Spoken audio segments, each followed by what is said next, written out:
What's going on, everybody, and welcome back to I Came with Fire podcast. As you know, this podcast is sponsored by Red Clover Coffee. You can use our promo code Came with Fire at checkout for 10% off. We normally recommend their Blueberry Invasion, but I recently got their Blackberry, and it's super good too. So head on over there, get yourself some discount coffee. It's super good. You can't go wrong. Appreciate it. Shout out to Red Clover Coffee. How's it going, Rob?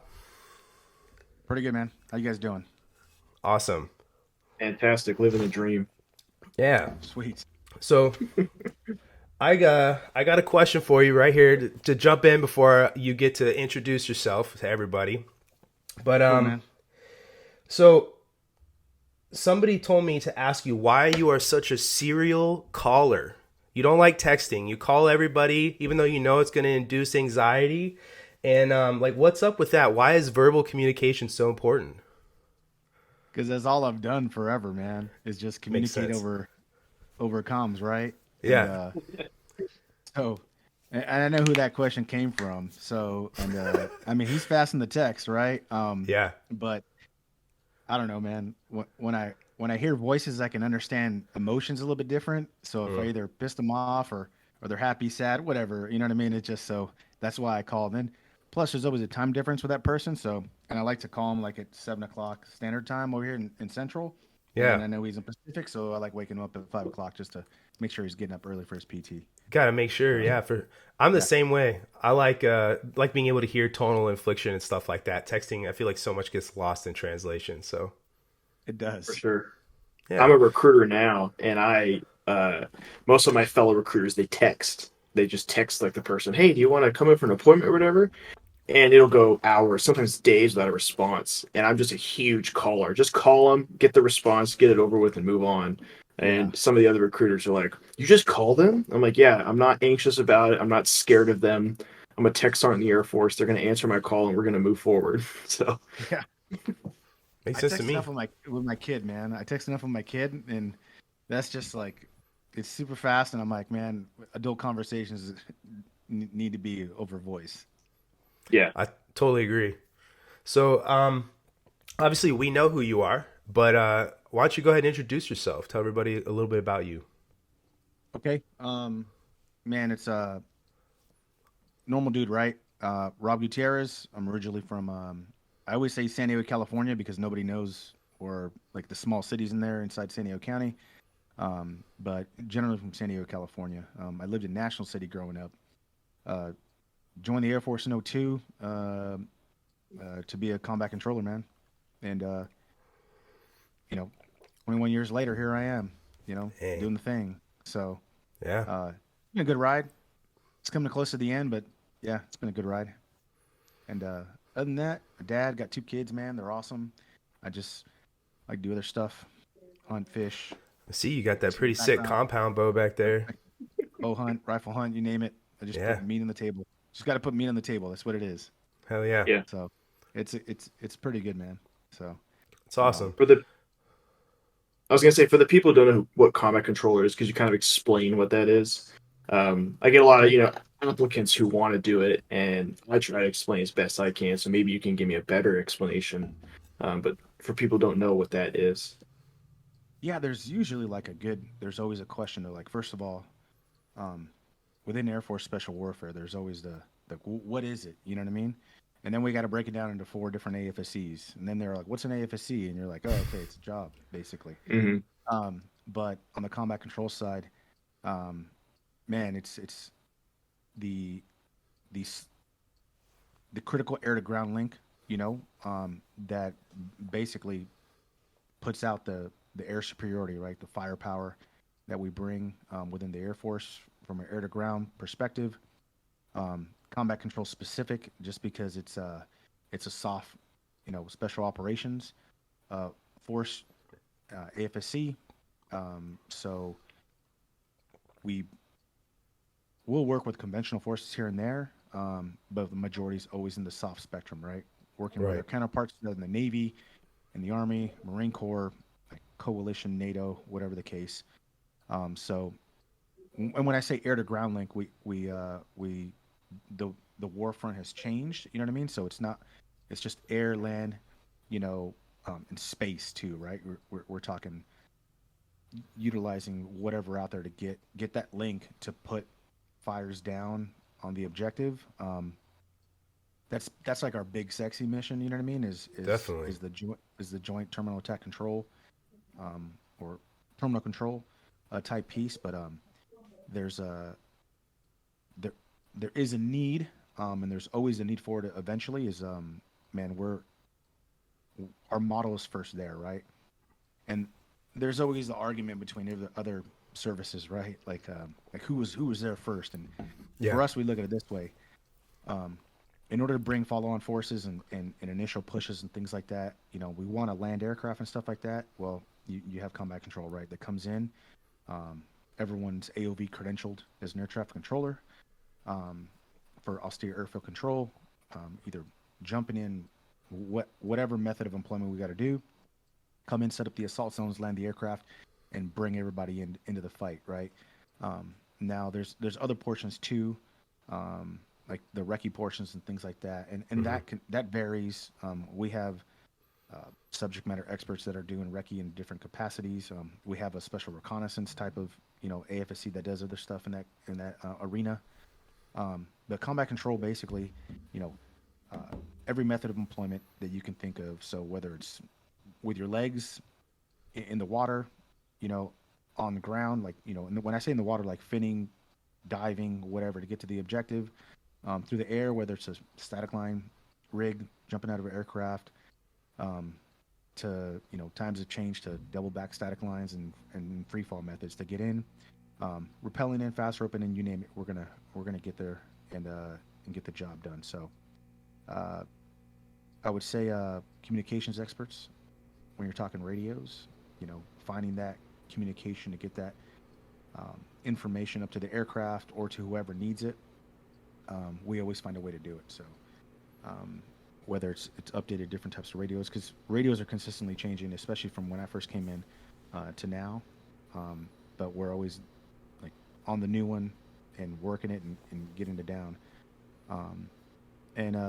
Man, we're just we're really good at a lot of things. So, and for us, Yeah, you guys it's are. always the ability to adapt and to go into any environment. So, a lot of our combat controllers that are always assigned to, like I said, to, you know, Green Berets, SEAL platoons or whoever, MARSOC Raiders, whoever the case, blending in, holding a standard, being able to do their job and do it well, and provide that that Air Force technical expertise that they just don't have. Because you will talk to other ones, and there's other services, and they're good. They're good. They got some other services, got good JTACs and things like that. But nobody does austere air for control like us. That's your Nobody. job. That's our piece, right? And we just happen to be, some of our guys are just really good JTACs, and when it comes down to it, other services do it, but we do it for a living. They do it as like a tertiary or fourth job, because they Right. have two primaries of doing something else. So that's why our guys are just really good at it. And it pays, the term we use a lot is pays to be a winner. So when you're in the Air Force and you got all the, you can get the air and you can work it, and everybody else is asking for it, but we're working it already. We just have it all the time, Hell yeah, Um, man. but yeah, when it's when you read about you guys online, like what you said, 100% you guys are described as jacks of all trades, because you guys literally do everything. And whether, like you said, you're attached to like an ODA, with Green Berets or whatever, that they need your capability and your expertise, because you guys really do bring so much to the table for the fight, and then a totally different technical element and expertise than other people can. So you guys are, that it's something that is well known, that in the Air Force, we know who combat controllers are, but you guys aren't as well known. And it's kind of crazy, because you guys are literally one of the most instrumental pieces on the battlefield, and you guys can reach so much havoc, you know what I mean, on the battlefield, and just lay it down. So yeah, during the GWAT era, they we prided ourselves in being force multipliers, right? You can come in with all the guns and ammo and all the stuff you want, right? But when you bring one individual that is skillfully trained to provide that close air support in that terminal guidance type of capability with whether the equipment he has or whatever, right? But the knowledge and skill that they come in, and you take one person that can bring the effects of so much firepower in just a short period of time and masterfully do it with multiple aircraft and get those effects. That one person is just as equivalently strong as a complete company of soldiers. You know what I mean? Yeah. Mhm. Just one person, right? You're just smashing enemies left and right. So we look at it as just more of a force multiplier, and then on the same time communicating with other higher echelons or across to pass information. So, Yeah. because on the battlefront, information is key, right? You know, intel and information is key. And when you got it and you can get it and you can pass it and everybody knows is on the same page, Yeah. man, you're just that much more helpful. Yes, You guys got to know like what sort of firepower you're calling for, and know that you can't have certain things drop because it'd be too devastating for how close you guys are to where they're happening, and Correct. just directing strafing and all of that. It's one of the most impressive things when you hear somebody talk about what they do as a combat controller. To me, Yeah. it's just super impressive. A lot of multitasking, Definitely. So prioritizing certain tasks. right. So what's the story that led up to you deciding to join the Air Force, and then like why CCT specifically? Ooh, so for me, man, I was a meter reader for San Diego Gas and Electric. So I graduated high school and I tried to go down some. I hadn't really found myself yet, I guess you would say. I had a passion to do some other stuff. My dad was a really good car painter in the paint and auto body industry. He's really good, and I grew up watching that. Right, so I decided to do that for a little bit, and then and I worked for him, and it was great. I just was like, man, I want to try something else a little bit. So I got this job as a meter reader, and then I was relatively fit. I always, just went to the gym like anybody else, go for runs, whatever. And living on the Yeah. coast, I'd go ride and things like that. And then as a meter reader, man, you would hit sometimes like, you get your you get this device basically. Okay. And it's like a I would say back in the day we had this thing called a Game Boy, Okay. Yeah. right? Yep. And Love Game Boy. back yeah. Same. But it was like 3 times the size of that thing, right? But it told Okay. you how many meters you had to read, and then you'd see it and you go, oh crap, you only had like 400 meters. That meant like you had so much space in between homes and things like that because you had to go read the gas and electric meter, and you'd be like, dude, I'm so screwed. Today's gonna be a long day. And Yeah. then you see something like 1,600 meters, and you're like, oh sweet, apartment complexes and like condos. Because if you ever like, you ever live in an apartment or anything like that? Yeah. Right? Oh yeah. So you don't see your electric meter, Yeah. and there's rooms in there that are attached to, and they have like 40 or depending on how many numbers, like 40 or 50 across the board in rows. And then, dude, you can knock out 200, 300 meters in just like 5 minutes. And Wow. when you have, because you're just sitting there just by reading a certain practice of how the dials go, and Okay. you're just like, oh, 272, oh, 162, or whatever the case, and you just plug them in. It was like it was my first version of texting because it's just numbers. You just like, your hands got really used to it. And you knock them out real quick and then go to, the next one's like a mile away. Okay, just run to that one, do it. Dude, you get paid for 8 hours and get the job done like in 5, and the rest of the day you're just like hanging out. You just go home or whatever. That's awesome. So it was cool. And then, man, I remember I was living in an apartment, and I woke up and I only had this, lame TV in my living room, and I woke up and I saw what was happening on September 11th, and I was like, crap, what is this? And I just got super PO'd about it. No doubt. How old are you at this time? Man, I was 21. Okay. 21. So, Okay. yeah. So and I was vehemently upset, and So many people were, and and I still was are. just like, what am I gonna do? You know what I mean? So I really did thought, I'm like, dude, I'm pretty sure someone's attacking us. Now we're gonna go to war, and I want to go. So I called the office and said, "Hey man, you guys see what's going on TV?"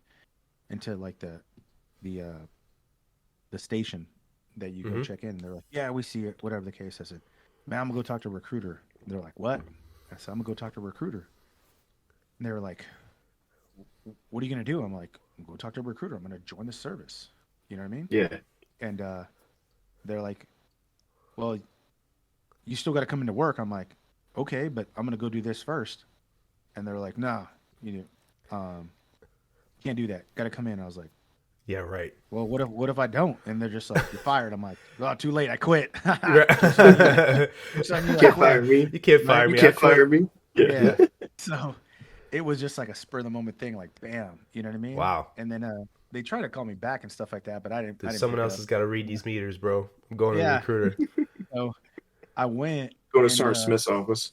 yeah. So I just literally just didn't go to work, man. I just quit basically, and Damn. um, I went to the recruiter's office and like all of them were closed. So except Of I course. noticed I noticed this dude bebopping into like the Air Force one, and I was like, "Hey, man," and he was like, "Hey, what's up?" And I was just like, "Dude, are you a recruiter?" And he goes, "Yeah, right here for the U.S. Air Force." And I was like, "Sweet, man, can you get me a job?" And he's like, "We got tons of jobs." I was like, "Sweet," because I just quit. I just quit mine. I need a job real fast. That's funny. Um, and he's like, "Yeah, sure, coming in." So there's nobody there, right? He You're what goes, we "So, call sir," a unicorn walk-in. Those don't ever yeah. happen. So I'm like bebopping in. I'm like, "All right, cool, man." And I was just like, "So what do you got?" You know what I mean? Um, he's like, "Oh, we have all kinds of jobs." I was like, "Dude, I want to go fight." And he was just like, um, I guess he would say like Scooby Doo does. He was like, "Ruh-roh," you know what I mean? Like, what? He kind of looked at me. He kind of looked at me awkwardly. I'm like, "Yeah, dude, we just got attacked. We're going to war, man. I want to go, dude. I want to get in the fight, whoever we're fighting." And at the time, man, he was just like, he's like, okay. And he goes, "You do know this is the Air Force, right?" And I'm like, "Yeah, you guys have something, right?" Um, and he goes, "Yeah, I do, but honestly, no one's ever made it." And I was just like, "What?" And he goes, "Yeah." And he pulls out these old school pamphlets that we have. They're really corny, that we had back then. Zach And knows he's them. like, and he I goes, "Yeah, still have them. here's our pararescue one. These guys, they go and like save people and stuff like that, and rescue them, and then these guys, they do like they land aircraft, like in the picture here, and then I'm pretty sure they shoot people and they drop bombs and stuff, and these guys, I'm like, Pretty sure. oh yeah, so I'm like, okay, so that guy's like a medic or something like that, and he goes, yeah, and I'm like, oh, I don't want to deal with that. I don't like blood like that. I don't want to. No, I'm not here to save nobody. I want to go fight. And he's like, okay, we'll try out for this. He's like, but the requirement's the same. I was like, okay. I was like, well, what's the requirement? You know what I mean? He's like, you gotta run, you gotta do some push-ups, you gotta do some pull-ups, you gotta do some sit-ups, and you gotta do a swim. I'm like, oh, I can. He's like, can you swim? I'm like, yeah, I can swim. And he was like, okay, cool. Well then, you want to go tomorrow? And I was like, I can't like sign up today and like start getting paid, man. And he's like, no, it don't work that way. I'm like, oh crap. I was like, I literally quit my job today. Here's your beret. So so then um I go to this Marine air base in Miramar. I meet him, and he takes me to the track, and I go in there, and man, when you're a meter reader, sometimes you just run, dude. You're running from house to house, so that cardio all Angry day. people. Yeah. Oh, believe me, dude. Yeah, I had some run-ins. Dogs are worse when they chase you, and it's like, Oh dude. shit. Uh, but Thought it was just but mailman's. yeah, no, man. But so I crushed that. Runtime was fine. Push-ups, pull-ups, and sit-ups are fine. Then I go to the pool, and it's just 500 meters. I'm like, oh, it can't be that bad. I surf, I ride all the time, I swim, dude. It was when keeping it real That's gets what wrong. everyone thinks. Yeah, when keeping it real goes wrong, dude, I was dying. Oh And shit. so I finish up, and he goes, "Hey, just to let you know, the doggy paddle's not an authorized method of swimming." And I was just like, Oh, "What, dude?" And he's like, "Yeah, you didn't pass." I'm like, "Oh shit, damn damn it." it. I was like, "What I gotta do?" He's like, "You gotta wait 3 months, dude." He's like, "You gotta wait 3 months." Back then, you gotta wait 3 months before you come in. I was like, "Crap, what am I gonna do?" And Wow. he's like, "I don't know, but you gotta learn how to swim." So I was like, "Shit." So I was like, "Okay." Well, I'll figure it out. So, man, I drove to the public pool in my city, and I went over there and I was like, "Yo, I kind of need to learn how to swim faster." And they just kind of looked at me like kind of weird. I was like, "Look, you guys, I don't have no money to go pay for lessons, but I'll do whatever I got to do." So the manager there was like, "Yeah, I got a job for you. We'll teach you how to swim." Um, so basically, I cleaned shitters, I swept floors, I cleaned the pool, I threw trash out, I did everything. And they basically those lifeguards and some of them just taught me how to swim. Like I'd show up early before Wow. like open swim for the public, and um, I just learned how to swim better. And I told them I need to swim 500 meters in this time, and they're It's like, "Oh, called that's doing easy, what you need to do. right?" So they, you know, that's what I did, and that's another thing I learned. Like public restrooms, like I hate public restrooms Oh, because they're just dirty. Because I yeah. cleaned them for dirty ass kids Especially in the at the city. pool, it's Yeah, so much Yeah. more wet than yeah, everywhere else, you know? yeah, dude, it's gross. It's Yeah. just humid. Yep. It was disgusting. So, yeah, I did all that, and then next thing you know, I went back. I ended up just because I had some time. So my buddies worked at a restaurant, and when I got a job there, I worked at night. I'd go from my place, I'd run to the pool, um, Nice. I'd work, then I'd swim, and then I'd run home, and I would just time myself over and over, like the distance. Um, and Wow. then I I'd wish call them up. more applicants had like a drive like that because, like, some of the people trying to join today, you'd be like, "Hey, I need you to just fill this form out and bring it back to me next week," and it's not done or anything. It's like, come on, like, have some purpose, have some drive for what you're going for. Like, you're cleaning shitters and doing everything you need to do to get there to get that thing you wanted, and like that was yours, and you weren't gonna let anyone get in your way. It's Yep. it's insane. So Sorry, I just had to put that out there. it's funny you say that because I'd like to, with your experience and stuff like that. I have this talking point with a couple friends of mine that, like some of them have kids and they're mostly civilians, but like their kids are like struggling and all this sort of stuff, and they stay at home and they kind of just don't do anything. I'm like, your kid's not desperate enough. They're just like, what? And I'm like, they don't have desperation. And they're just like, what do you Hmm. mean? I'm like, when you're desperate, you'll get it done. You either Mm-hmm. go two ways. You either sink or swim, you know? Hmm. And they're just not desperate enough. I was like, because you give them everything, and we're parents, and I get it, but sometimes you have to make it hard. Like they got to learn that lesson. Sometimes learn them later. And they're like, well, COVID. I'm like, nah, man, that's just bullshit. I'm like, Yes. they could, you know, but besides that, It's very yeah, I true. was like, I was fucking desperate, man. I didn't really have a job. I was working at night, at the old spaghetti factory, waiting on tables and stuff, Great barely place. paying the bills. You know what I mean? And then, you know, just into the point where I shipped out. I went back, crushed the test, and I was like, I want to leave fucking tomorrow. Yeah. And he's like, well, you got to leave like in March or something like that. I'm like, fuck, Right. fuck, I'm trying man, to do come on, this. dude. So, yeah, I just bounced, and then, yeah, then I left. I passed it and I left, you know? And it was funny because I used to ride out in Imperial Beach and stuff like that, and in La Jolla and Mission Beach and all these places in San Diego to go surf. And when I'd go ride in Imperial Beach, I'd come up the coast and just to catch better waves.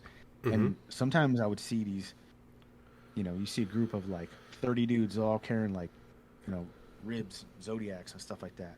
They're just carrying these zodiacs. I'm like, those guys are stupid. Look at them. Why would they carry a fucking boat like that? They're some idiots. They're just on. Why don't you put the boat in the water and go? Like, Yeah. such idiots, man. And I didn't know, like, you know, 2 years later, I'd be in Herbert Field and on the Doing it. coastline, they're all doing the same thing. Going, I'm so fucking stupid. Why am I carrying this This shit, man? this is You what they know? were doing. Yeah, I was Yeah. like getting my ass handed to me. Yeah. Because I'm not a tall dude, you know what I mean? And when your team is Right. full of tall dudes, you're just like Yeah. carrying, you know, just like fuck. Yeah. Um, but yeah. So then that's really what drove me, man. Is just that I kind of felt like there was a war was coming, and I wanted to do a part. I was angry, and I just wanted to go, you know, get into it. So that's why, really. Yeah. Um, plus, I'm the oldest boy in my family, and I had Mm. two little brothers, and I don't know. I look back now and I'm like, fuck, I kind of ditched my brothers to go do this, but I mean, I still set an example. You know, my little brother Absolutely. serves right now. He does really well, in his career field. Um, yeah, so it was good, you know. Yeah, no, I was just gonna say that when you said, because I'm the oldest too, and you through the life you've led, you created an example for them. So, but so you don't have to go like too in depth, but like, what was the training pipeline like back then? Because I'm sure it's different than it is today. So basically, the easiest way I sum it up now is so we were extremely effective back then, right? Um, but man, every every school you went to and like everything every day was selection. Every day. Damn. Every day you had to put out. Every Right. day you had no breaks, right? There was like pseudo programming, but it Mm-hmm. was all like triathlete based running or whatever the case they were probably using and stuff like that in comparison to what we have now. Right. Um, and back then, man, everybody got weeded out like throughout the process, throughout the whole way, all the way to the very end to the apprentice course to combat control school. Um, and because it it mirrored like indoc, right? Mm-hmm. Except on the Mm-hmm. combat control side, we had a combat control orientation course, and they just crushed you, right? For I think it was like 10 days, and then Jeez. after that, you got lucky if you got to go to like jump right after and get a slot for that, and then you went to SEER, and then after that you went to air traffic, and air traffic was at a Keesler. And I will say though, like when I went to air traffic, when I finished that school, I was probably in the best shape of my life. I Like believe it. you were just a Yeah. monster. Um, and but man, you lost people along the way, man. People to make the cut. People just quit. Mm-hmm. Some people weren't like you know academically able to do it. So because while you're in the pipeline, you know the regular air traffic students they're just living their life, man. There's a regular tech school for them. They're just going to air Mm-hmm. traffic class. Like we were waking up at the butt crack of dawn to work out, get crushed, get Yeah. back, haul ass, take a shower, get dressed, grab our rocks and all this other stuff, and then get to class. And then me in class like half dead. Yeah. And then Mm-hmm. crammed all that air traffic knowledge into your brain. Test out, do this, go back, um, study all night, and then sometimes have other taskers to do. You know what I mean? And we were kind of kept on a tight leash back then. We didn't have the same opportunities to go out and mingle and just socialize. Which is good in my opinion sometimes too, because it Yeah. forms um, a connection with your teammates because you're the only ones you can talk to. Like you're segregated from everyone else from society, but you have to make it work, Mm-hmm. right? And it's forced to Yeah. help you and help That each makes other. sense. So and then graduate that and then go to combat control, the apprentice course in Pope, and then over there too, man. Like we used to run um, a stress inoculation for the first week, and man, it was just getting crushed, and it still did it weeded out those like you took the small skills that you learned um, in the pipeline like in bits and pieces and try to collaborate and put it together while learning other um, types of uh, training items and things like that and put it together Mm-hmm. and then get into the tactical realm and stuff like that and that was a man I think when I went to combat control school I think we started with like a class of like 35 but we only graduated like 12 Damn. um, but up to that point though I mean tons of people were in the pipeline they all just you just see them fall out like just fall by the ways and I wasn't by any means like the strongest or fastest I kept up but yeah we still make the cut.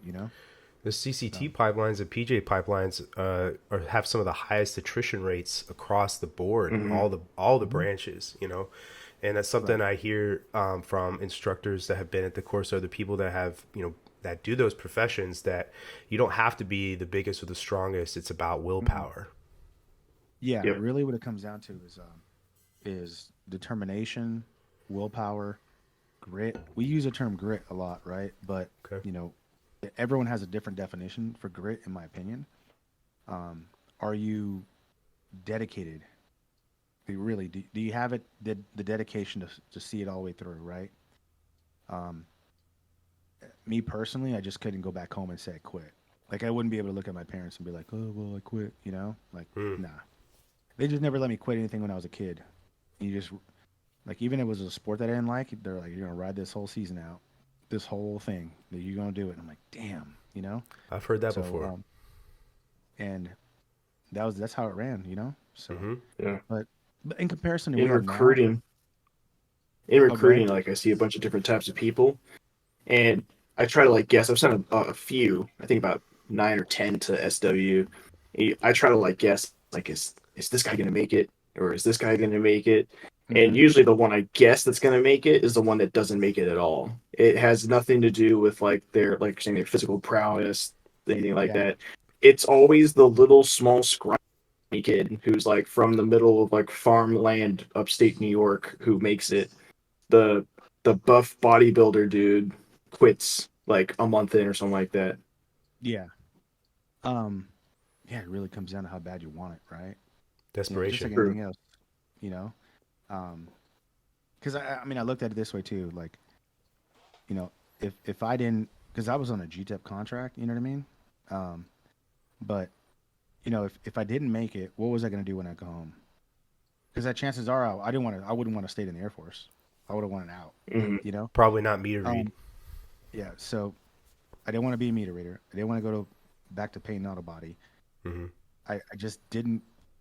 I was like, um, you know, when I look at it now, I'm like, dude, I burned the boats. Hell yeah. There's no return. Like you either make it. That's Mm-hmm. all. You either make it or you make it. Yeah. Like That's it. there's no other alternative. You know what I mean? Um, and at that point too, um, man, everybody in the pipeline was super competitive, and that was great because um, Bunch you of A-type strive. personalities. Yeah, and you just strive to beat each other, and it's not Mm-hmm. like a personal ego thing. It's like you want to get better, so you're gonna chase somebody and just like chase them when you're running, you know. Um, and you want to beat their time and like that, and you're just getting better and better, and it's that competition is driving, you know, It's the that best iron effort all sharpens the time. iron. Yeah, so it was cool. So getting all the way through. Right. Well, I couldn't imagine because I know that they say that air traffic control in general is one of the most stressful jobs in the world. But having Right. to learn how to do that on top of getting up every morning and getting the shit kicked out of you, going to class when the last thing you want to do is probably sit there and listen to someone teach at you, and then going home, having to study, knowing you're going to get up and get your ass kicked all over again the next day. That sounds exponentially more harder than having to just go to class every morning after hitting up the DFAC and then getting off Mm-hmm. and going downtown. We're gonna have a good time. Yeah, no, not at all. That sounds wild. Yeah, Well, I mean, combat controller right now I think is like a 60. I think it's a 64% washout rate right now. It's combat controller, Damn. um, if I remember correctly. Or do well, you know for sure, Rob? no, we look at the numbers right now. And I think we're back up to like around like initially it's around 70 something. It's in the 70s now. Mm. Okay, so it's gone up. Um, yeah. Now, granted, I know PJ's real high too. PJ's like a yeah. 90 something percent washout rate. Um, well, based on the way we do it now, most of our attrition is out of our assessment and selection course. Mm. The Yeah, that's majority of true. it. We might have a couple here and there in pre-dive and in dive school. Actually, we have zero attrition. I don't think we have any attrition in dive school. Wow. And our apprentice courses don't really attrit because we pretty much Mm-hmm. weeded them out in the beginning. Um, because I will say that the like people look at the A&S course and there's old guys out there and stuff like that, whether it's on the combat control side or PJ side. They're like, oh, Indoc was this and that. I'm like, yeah, it was, right? But think about it. There's some individuals that were like broken and they were in, I don't know, week 8 of Indoc and they missed the runtime with like complete stress fractures in their legs, like Yeah. busted up, and they missed the run by 1 second. They're like, you're out. You know what I mean? So Now, crushing. Ridiculous. you know, imagine what that individual was willing to endure, all that effort and crush it and get out and miss by 1 second. Yeah. Like that person, we probably should have kept because they had enough grit. They didn't even quit. They just missed it by 1 second. Mm-hmm. And don't get me wrong, the standard is a standard, right? It is what it is. Yeah. But the way we train them now and the way we're able to see certain things now, we can go, okay, let's heal this guy up correctly and give him a clean shot, you know? Mm-hmm. Give him a fair Um, shake. yeah. So, but man, our ANS is no joke. Like Believe it. I've gone and watched it, and those dudes get crushed. Like I look at it and they're like, "Do you want to try it out?" I'm like, "Nope, no thanks." Been I'm like, there. Been "I'm there, cool. done that. Yeah, I'm good. Appreciate that, but no, I'm good." Here's my beret. I'm leaving now. Yeah. But yeah, those guys get crushed, man. And I believe it. those guys do a great job, running it down there too. Um, we it took a long time to get it to where it's at. There was a lot of failures, there was a lot of mistakes, but I kind of look at it this way. I'm like, man, it's like a recipe, for something. Like it's to get it to perfection, it's going to take a lot of time and effort and resources and changing of it until we just start tweaking that thing until it gets better and better and better. And those guys do a great job at the 350th It Special Warfare sounds Training Squad down there. it sounds like you guys had a lot of leadership that can actuate some of these trainings, and listen to your instructors and say, hey, here's how we should change this up and be a little bit more realistic with some of these things. It sounded like you guys had good leadership to allow you guys to make some of those tweaks, like you said, and evolve in a healthy way for training. Yeah, it's there was a lot of change.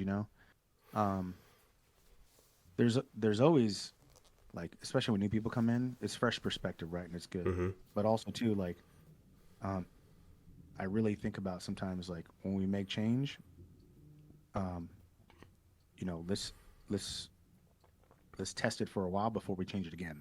Yeah. If you change it once, and you don't know the real outcomes of why something didn't work, like run it 2 or 3 times and then make a change. Mm-hmm. Like, you know what I mean? Because then you can get better data and understand why. So, Yeah. but And we've sometimes the learned that as first well. time you try something new, it doesn't work. You need to kind of let it work its kinks out and see where, if you know what I mean, like it's the first time we've all tried this. Of course, there's going to be some limb facts. 100%. Hmm. You are correct. Yeah. So, but yeah, man, that's pretty much it, man. I give those guys a lot of credit down there. They do a lot of great work. So they're still producing. You know what I mean?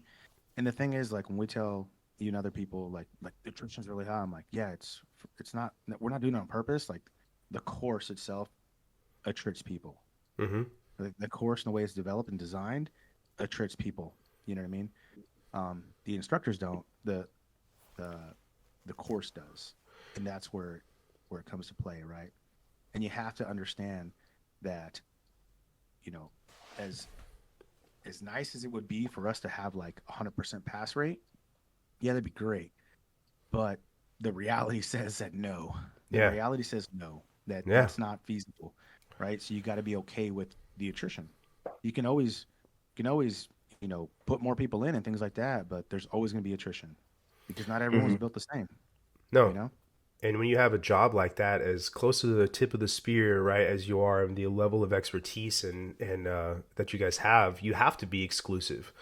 Otherwise, you're lowering that standard. You're going to have lower quality of work if you're just letting everyone do it. Hmm. Right. And these is, by the way, I don't know if I got to put a disclaimer out. Like, these are my own personal thoughts, my own thing, not as Chief Master Sergeant Gutierrez. Sure. Who's that? But but yeah, there's a lot of people out there that are like, I don't know why you can't produce more. Just let these guys through. I'm like, because you don't understand. Because y'all never walked the walk. You know, Mm. y'all never had to put guys out in the battlefield and do what we're going to ask them to do in a specific reason. And then on top of that, do what we do plus go to other units that even drive a higher standard. You know Hmm. what I mean? And those guys do phenomenal work, right? That's never ever, obviously it's never published or anything like that, but those guys are doing the real mission. That takes a very specific person, right, to go do that work. Um, and senior leaders sometimes are just like flabbergasted. They're just like, we just need more production. Eh, I get it, but we'd rather have quality Easier said over than done. quantity. And it's a Absolutely. lot easier said than done, or well, we have technology. And like at the end of the day, um, at this analogy, somebody at a senior leader was talking to me like, we have so much technology to change and do all this stuff, and we could produce more. I'm like, you know what? I said, in one of the worst spots that I've ever been in, I had zero technology. Do you know why? Because they were jamming the shit out of my stuff. And I said, you know what I went back to? A damn map and compass. Under extremely stressful, high, intense, like gunfire and going at it. And I had to whip out a map and compass and pull grids and determine and make comms, off the very basics. And I said, so sometimes we should stick to fundamentals. Because Absolutely. work, right? I Fundamentals had a work. I had a senior leader one time. We were kind of having, I guess, almost an argument about what the future is going to look like for the Air Force and the military in general.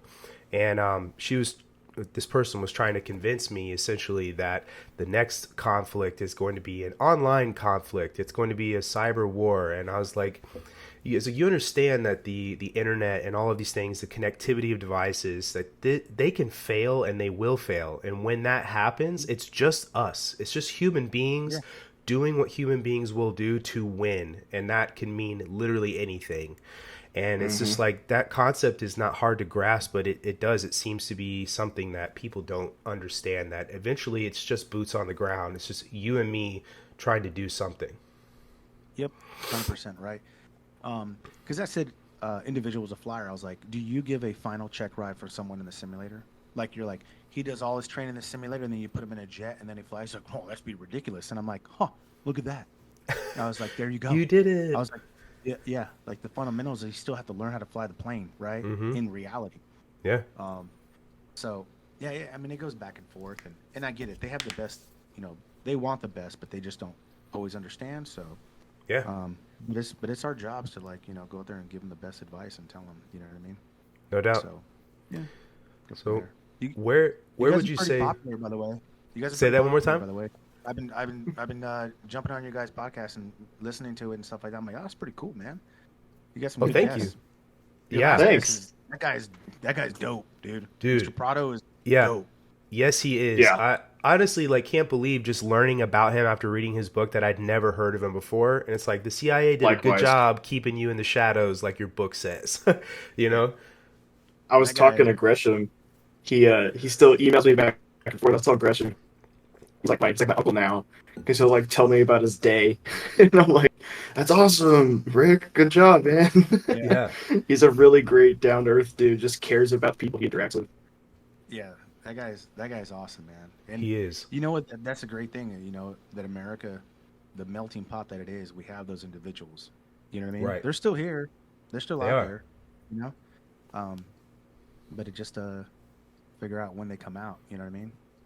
That's honestly, I've said it before, and then talking to other guests that we've had on, that the people that come to this country are what make it what it is. You know what I mean? And all the different perspectives and abilities and life paths that people have taken make the United States the great place that it is. It's people like Rick, who come over here on this crazy Peter Pan program, and then endure what they endure, and then go and in the name of the United States and for all of us, kick ass. It's just he's an amazing person. Yeah, there's some good people out there, man. I got a friend of mine. He's from Nigeria, and that dude is just a gosh dang. He's such a smart guy, and he talks about he's about to retire, and he was pretty successful in the Air Force, and go about do his thing. And I used to chat with him. I was like, what is it? And he's just like, we have so much opportunity here and we waste it. He's like, I come from and he still has an accent, and I talked to him and he's like, I come from Nigeria with nothing. He's like, I didn't have shoes until I was almost an adult. Wow. He's like, I didn't have shoes. And he goes, here you can literally get shoes easy, and yeah. And he goes, people waste time here because everyone's complacent here. And I'm just like, yeah. I was like, the whole term, hard times. Complacency kills. Yep, builds hard people, and then hard people make easy times, and easy times build make soft people.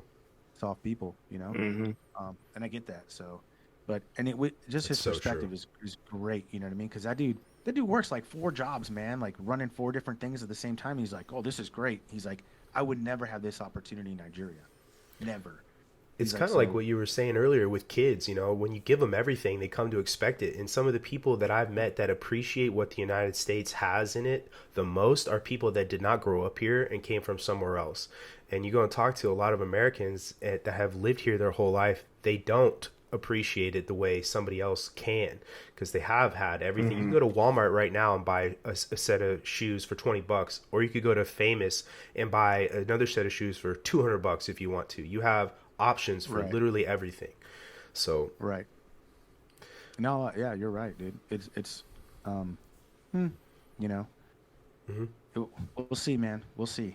You Yeah. know, I want, it's really up to our recruiters and who they bring in. You know what I Yeah, mean? I don't know if you Zach, know 'em. Yeah, do a I'm good doing my job. best. I Do yeah, your I'm job. doing my best.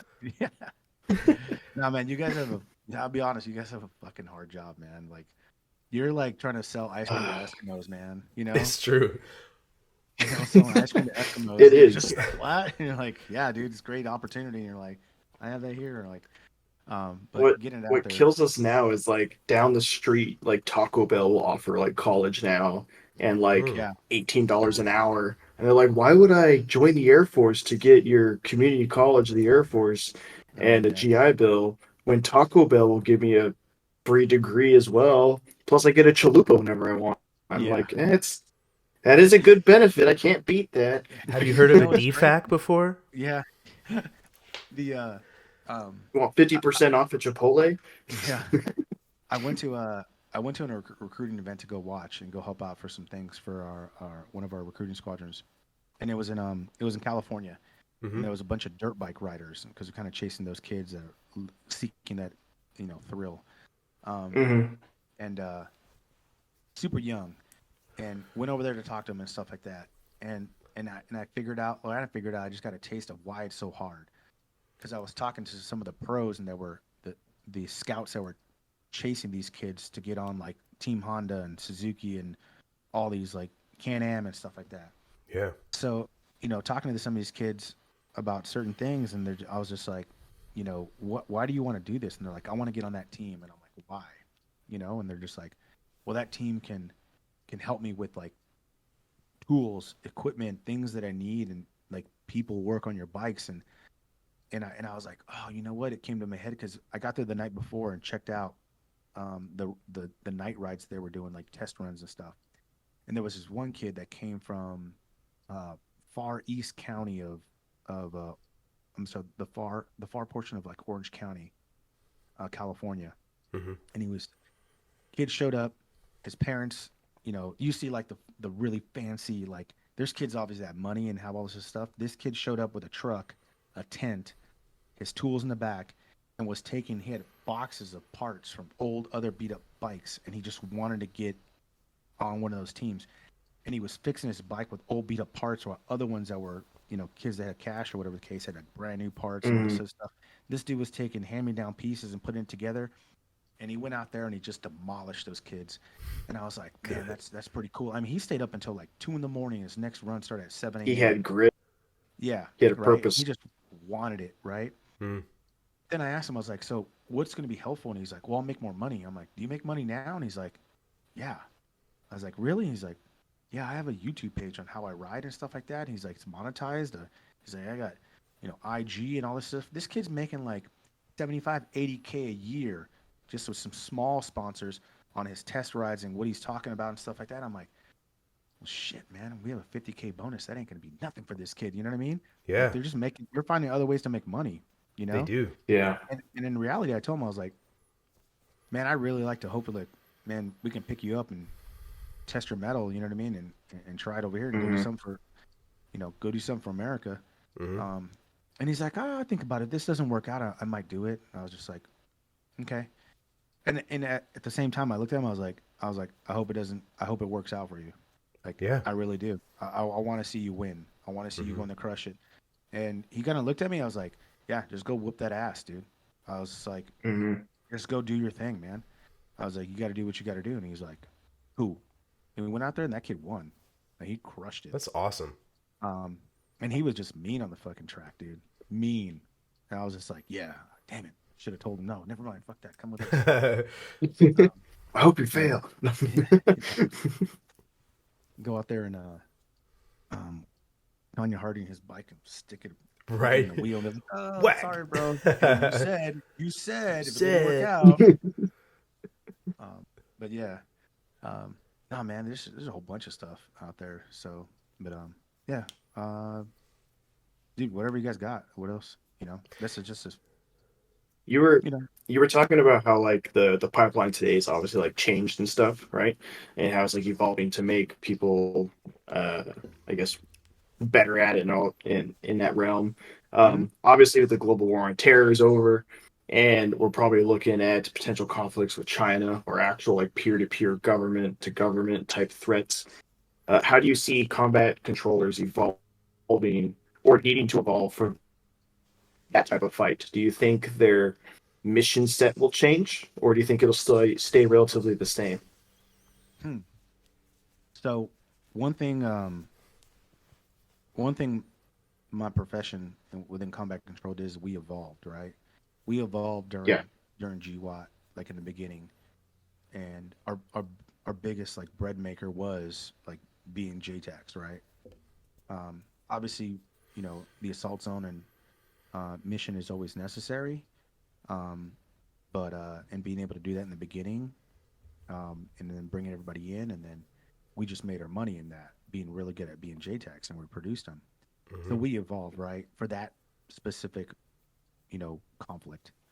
Um, Me personally, I don't think G whatever is going to go away. There's always going to be some turd out there with an ideology that wants to do something. So we're always going to find a way to go, Always. find fix and finish his ass and him and his buddies and be like, yeah, next, because that's an ideology, man. You can't kill an ideology. Hmm. It's tough. Yeah. Um, Go over there, so put some warheads on foreheads. yeah, you know. But with that being said, will it change? Yeah, probably, and we'll adapt and we'll find ways. There's with change, like with war fronts and things like that, change. So does capabilities, because then it's on us to determine and come up with better ways to fight, sleeker ways, whether it's through cyber, whether it's through different. That's why special reconnaissance out there. Those guys are gonna do great things. And Right. then and we'll just figure it out, man. Like, I mean, there's a lot of talk about merging and stuff like that, and mm, Mm. okay, like that's cool. Like, we're gonna have to evolve. Um, Combat control itself is gonna it'll morph No to doubt. be effective. Because we, at the end of the day, we want to put guys in the fight, right? Whether the fight's there or not, like Hmm. we're gonna want to be ready for it too. So we'll keep training, and they say, hey, you guys got to go do this now instead. Okay, cool. Like, let's just go do it, right? Um, if America needs it, and then we'll do it. You know what I mean? Fuck yeah. So now, man, the only thing I don't know, man. Like, we look at other near peer adversaries and stuff like that, and this is just my opinion. Like, yeah, they're a threat, of course, right? I think, for instance, China is more of a maritime threat than anything else, and their Absolutely. capabilities and what they, Hmm. because while we were, smashing um, jihadists and stuff like that, they were just watching. You know what I Yeah. mean? And they do what they always do. Learning. Well, they're learning too, right? But then they also understand, like, they took our playbook and then they basically copied and pasted it. It's Is what they so do, evident. right? And that's cool. You can do that, but it's like you know, um when you it's like the master and the student. The master knows the fundamentals, he knows all this stuff. And then the student just basically learns it, or someone watching him and just learns it. But when that student or that person comes in there, fights the master still has some tricks behind his sleeve that they don't know about. Hmm. Hmm. And then he's gonna win because he used his fundamentals and he still won, right? Um, I think that's one thing that's gonna happen with them if we ever decide to, or if they want to get janky. I think also too at the same time, um, man, our readiness sucks right now. I think in regards to total DoD, but that's just my personal opinion. Um, Agreed. but at the end of the day, like, we'll pick it up. And one thing that we can do is fight. Like, America can No fight. doubt. It'll throw down, right? We'll just be like, you know, taking shirts off and be like, let's go, right? We'll do what we have to do. Um, And history's shown that we're pretty quick to bounce back. right. Like, you can hit us hard, and Hmm. yeah, they'll suck, but you better be ready because the punchback is going to be tenfold. Yeah. And And then there's on not a top of country that, out there that can match the sort of experience that we have in warfare. Not even close. mhm, Hmm. right. Um, and you know, and maybe they're watching this too, and I tell them straight to face, like it's different on a two-way range. Yeah. Like Oh, you can push all the propaganda you want of all the drills you want and show all your blah blah blah out there and your you know all these exciting videos that you're pushing out there, this technology and robot dogs that you're using and shit like that or whatever the case. But yeah, dude, like I'd like to see a robot dog like that. And this is where you give credit to guys like in the 82nd and the Marine Corps.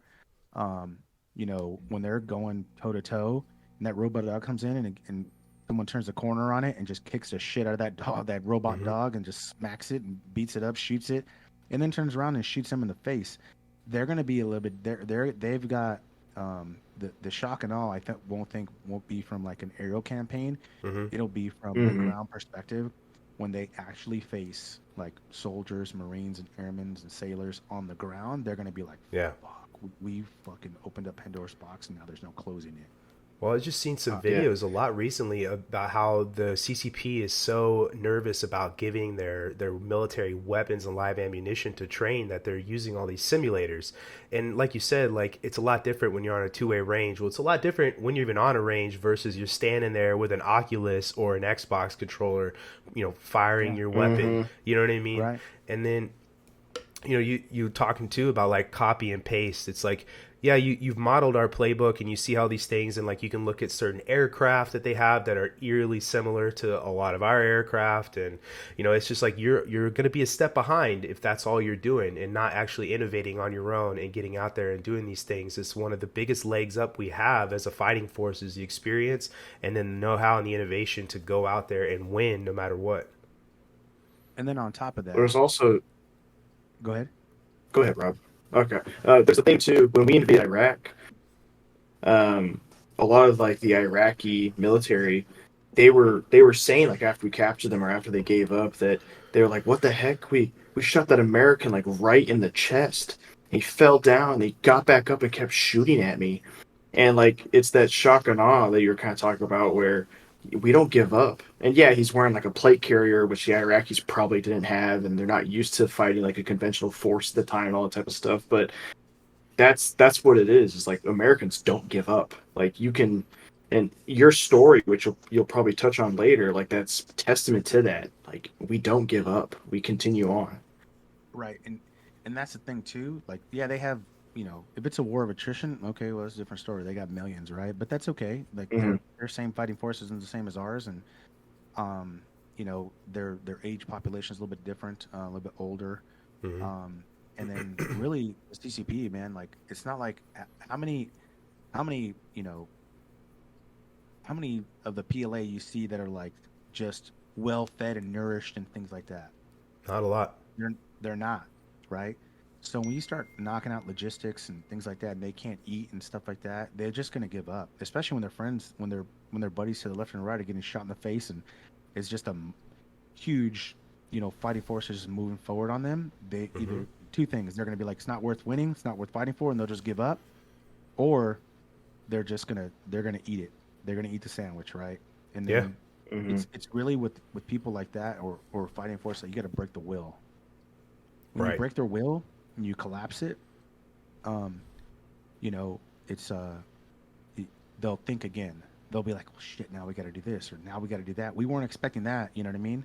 We thought we could Hmm. overwhelm this or that, and it just doesn't happen. I mean, look at what happens right now in the Ukraine, and um, I have my own Hmm. personal thoughts about being there or not being there, but just like the the everything that's associated with it. But like I'm pretty sure the Russians thought that they were just going to go in there and break the will of the Ukrainians and just wipe the floor with them, and they were just going to give up. Yeah, they called it a 3-day operation.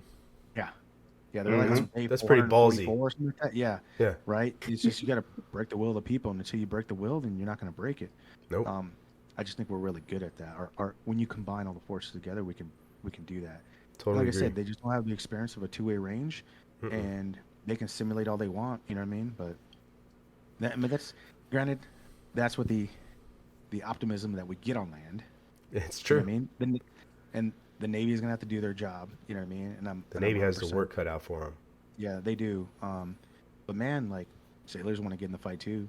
Mm-hmm. They want to shoot those guns and they want to start launching stuff. And submarines want to get to work and start Finish launching the tomahawks subs. left and right. Yep.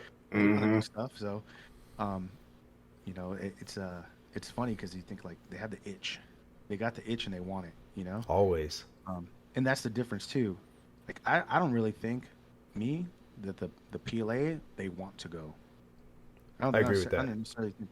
Yeah, they're loyal. They're loyal to the CCP because if they don't, their family gets killed. Yep. They do too. You know, They have so to. they have to. Um, so it just comes down to that, and we'll see. You know what I mean? But yeah, There's a big yeah, difference between a fighting force that volunteers and a fighting force that is forced to. correct. 100%. Yeah. Yeah, 100%.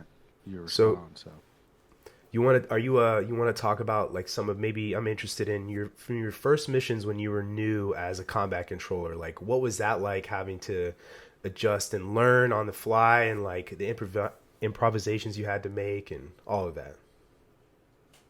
man, it was a big adjustment because first places. Well, first thing I did was I was with the Navy Mm-hmm. and got to do a vehicle shipboarding, and that in itself was just an eye opener Mm-hmm.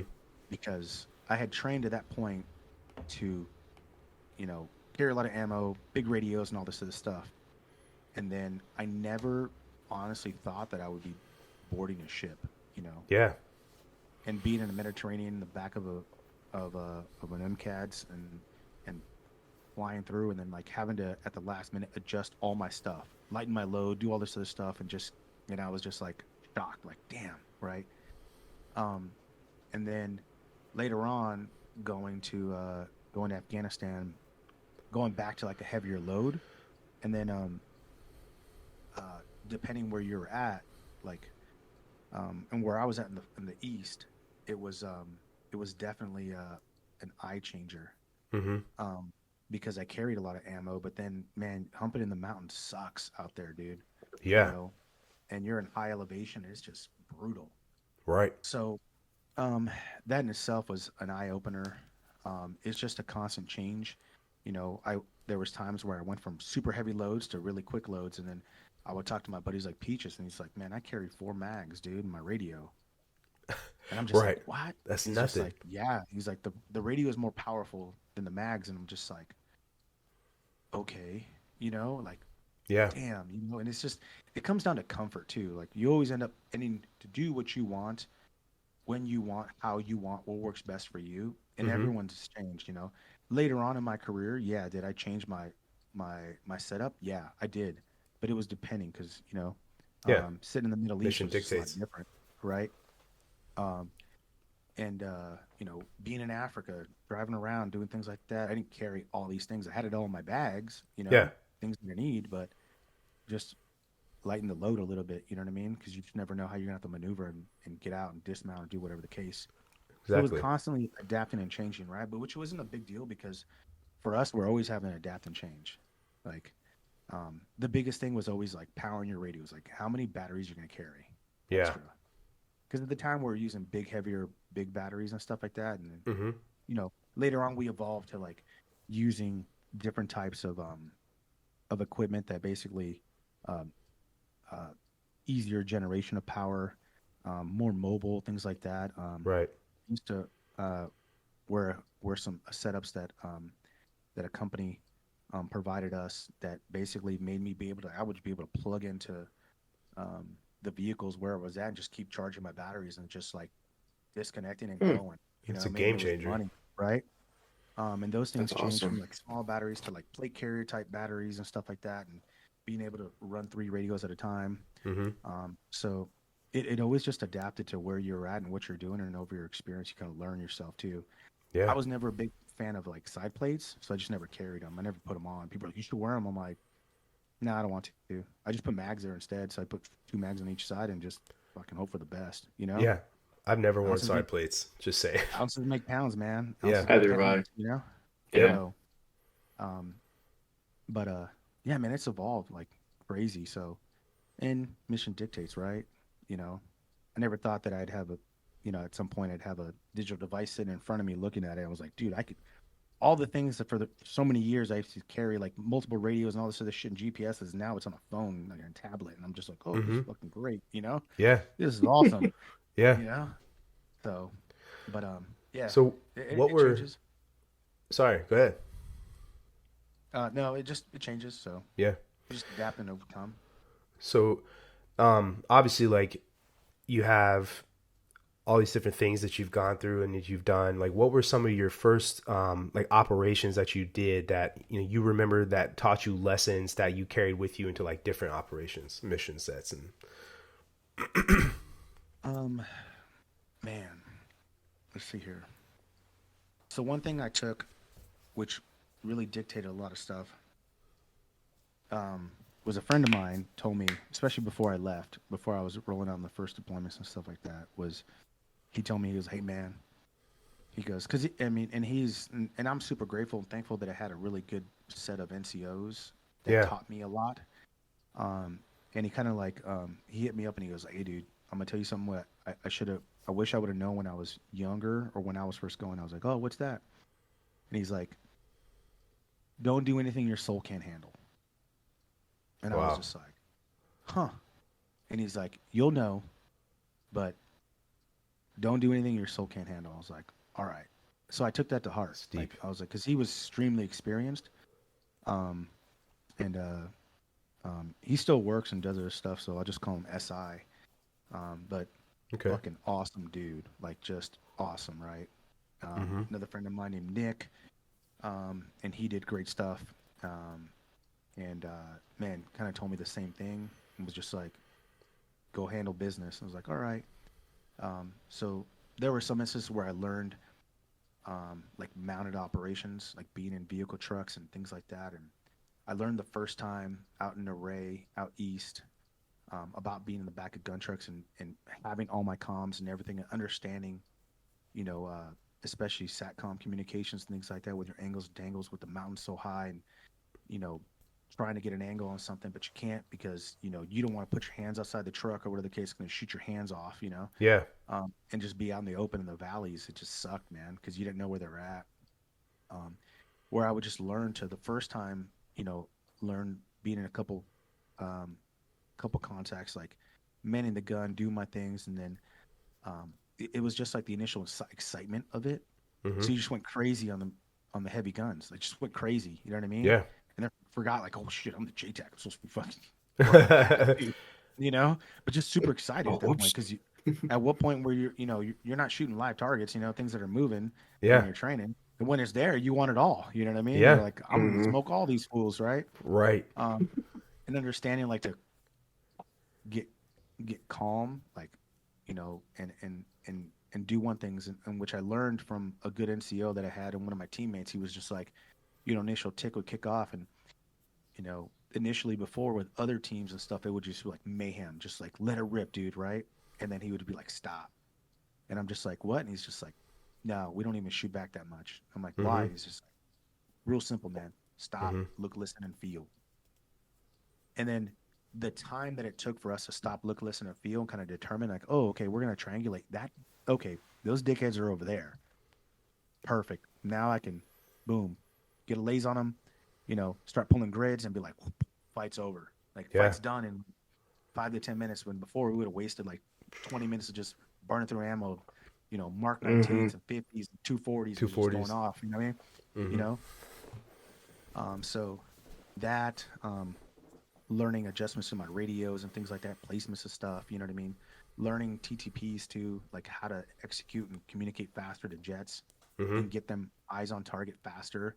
Yeah. Before it'd be like I would some of my deployments had learned were, going from like, hey, just give them a grid, right? And just push them to the area.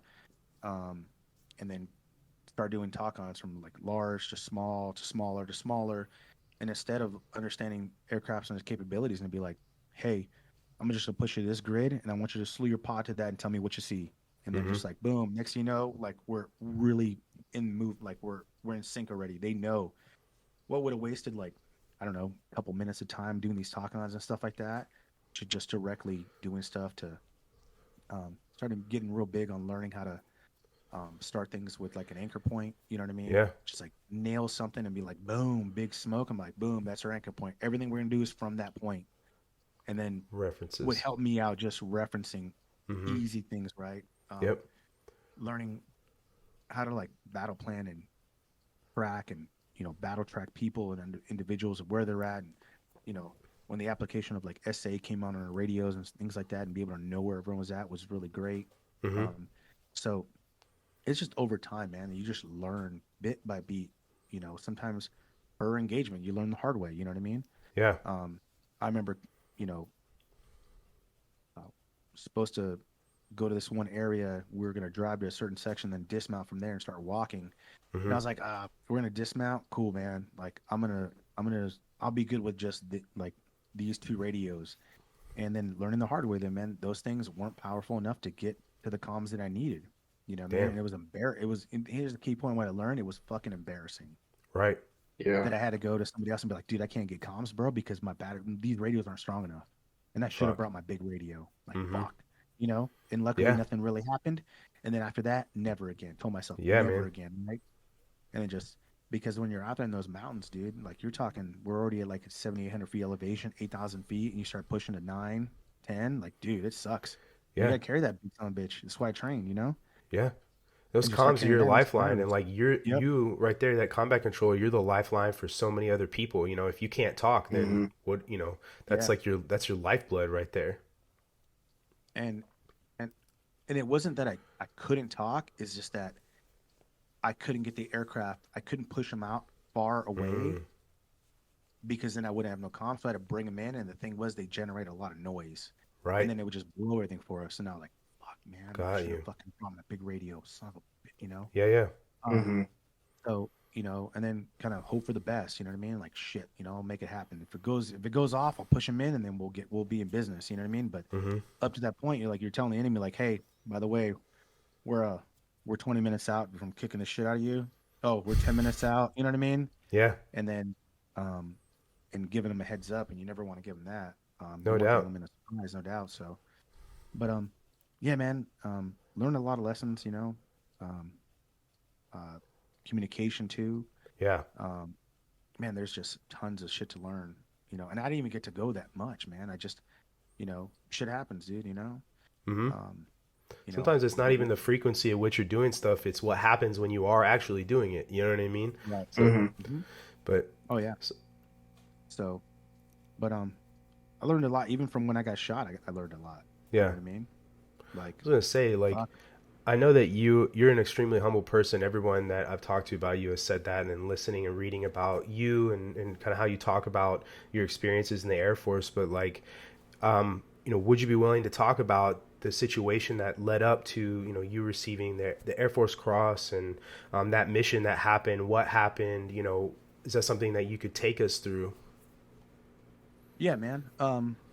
That's easy. Um, so basically, I was attached to an SF team up in Herat province, Mm-hmm. and man, we were kind of like nomads, dude. We didn't really have a place to live, so we kind of lived with the AOB, the Advanced Operating Base, Okay. Forward One, Mm-hmm. and then we kind of were just going out doing our biz, man. And then, man, to be honest, we had come back from doing some stuff and tired and stuff like that, and then this one target popped up, and they're like, "Hey, we're gonna go get him." We're like, "Okay," and I had just cleaned up my radios, rifle, got it all. I was gonna take a nap because I hadn't slept in a while. And they're like, "We're going." I was like, "All right, cool." No So nap. running to the jock and into the talk, and then start sending out information, be like, "Hey, I need some cast," because it wasn't planned. You know what I mean? Mm-hmm. And Mm-hmm.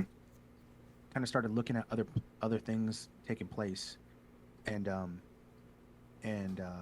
like figure out, okay, like medevacs, how's that going to work, and looking at the Right. target location and tracking them and looking at them. Okay, he's got a 5 to 7 man force, maybe 10, 12 with them. Okay, no big deal. We have a small partner force with us. We're going to go in there. We knew the area pretty decently. We had some operations in there previously. I mean, we couldn't drive in it, so you had to walk it, and it sucked Right. because really you're just asking to get blown up. You know, the alleys were so narrow that if you would have been, you know, they would hit you with an IED, like you were toast. You would have burned to death in there because there's no Fuck. way to get you out other than, um, you know, trying to attach to a burning, you know, MRAP is not really easy. Yeah, that's Um, so, man, we loaded up, did our targeting piece, put the request in. We were going with air, not regardless. mm-hmm. Built a plan real quick on a route. Everybody knew the route. Our partner force we literally had them for like a fucking week, dude. So they weren't that good. Big target. Other people were a little bit busy and they couldn't. So we said, well, let's go get them. Yeah. So went out there, drove to a certain point, did a VDO, got out of the vehicles and started hauling ass on foot. And when I say hauling ass, like moving. Because in the dark, you know, speed in the dark is your friend, right? Right. So moving under nods. Finally, I get an MQ. I'm sorry, an ISR acid check in. He knows the route, and I was like, "Hey, every time we get to a point, I want you to hit it with your IR laser and just tap it, so we know. All right, we're turning left here, and then, you know, turning right. Just confirming what I had built because everything you write sometimes and what you see on imagery isn't always what you see in real life when you get there. That's pretty cool. Like the Earth changes. You know what I mean? They move canals and shit like that and things like that. So, you know, where you think there was no door, there's a fucking new door there. You're like, oh shit, you know? Right. So highly sympathetic village to the Taliban and those dudes. Oh damn. So and so we were moving out. They had a really good early warning network, you know, so we came in a different approach.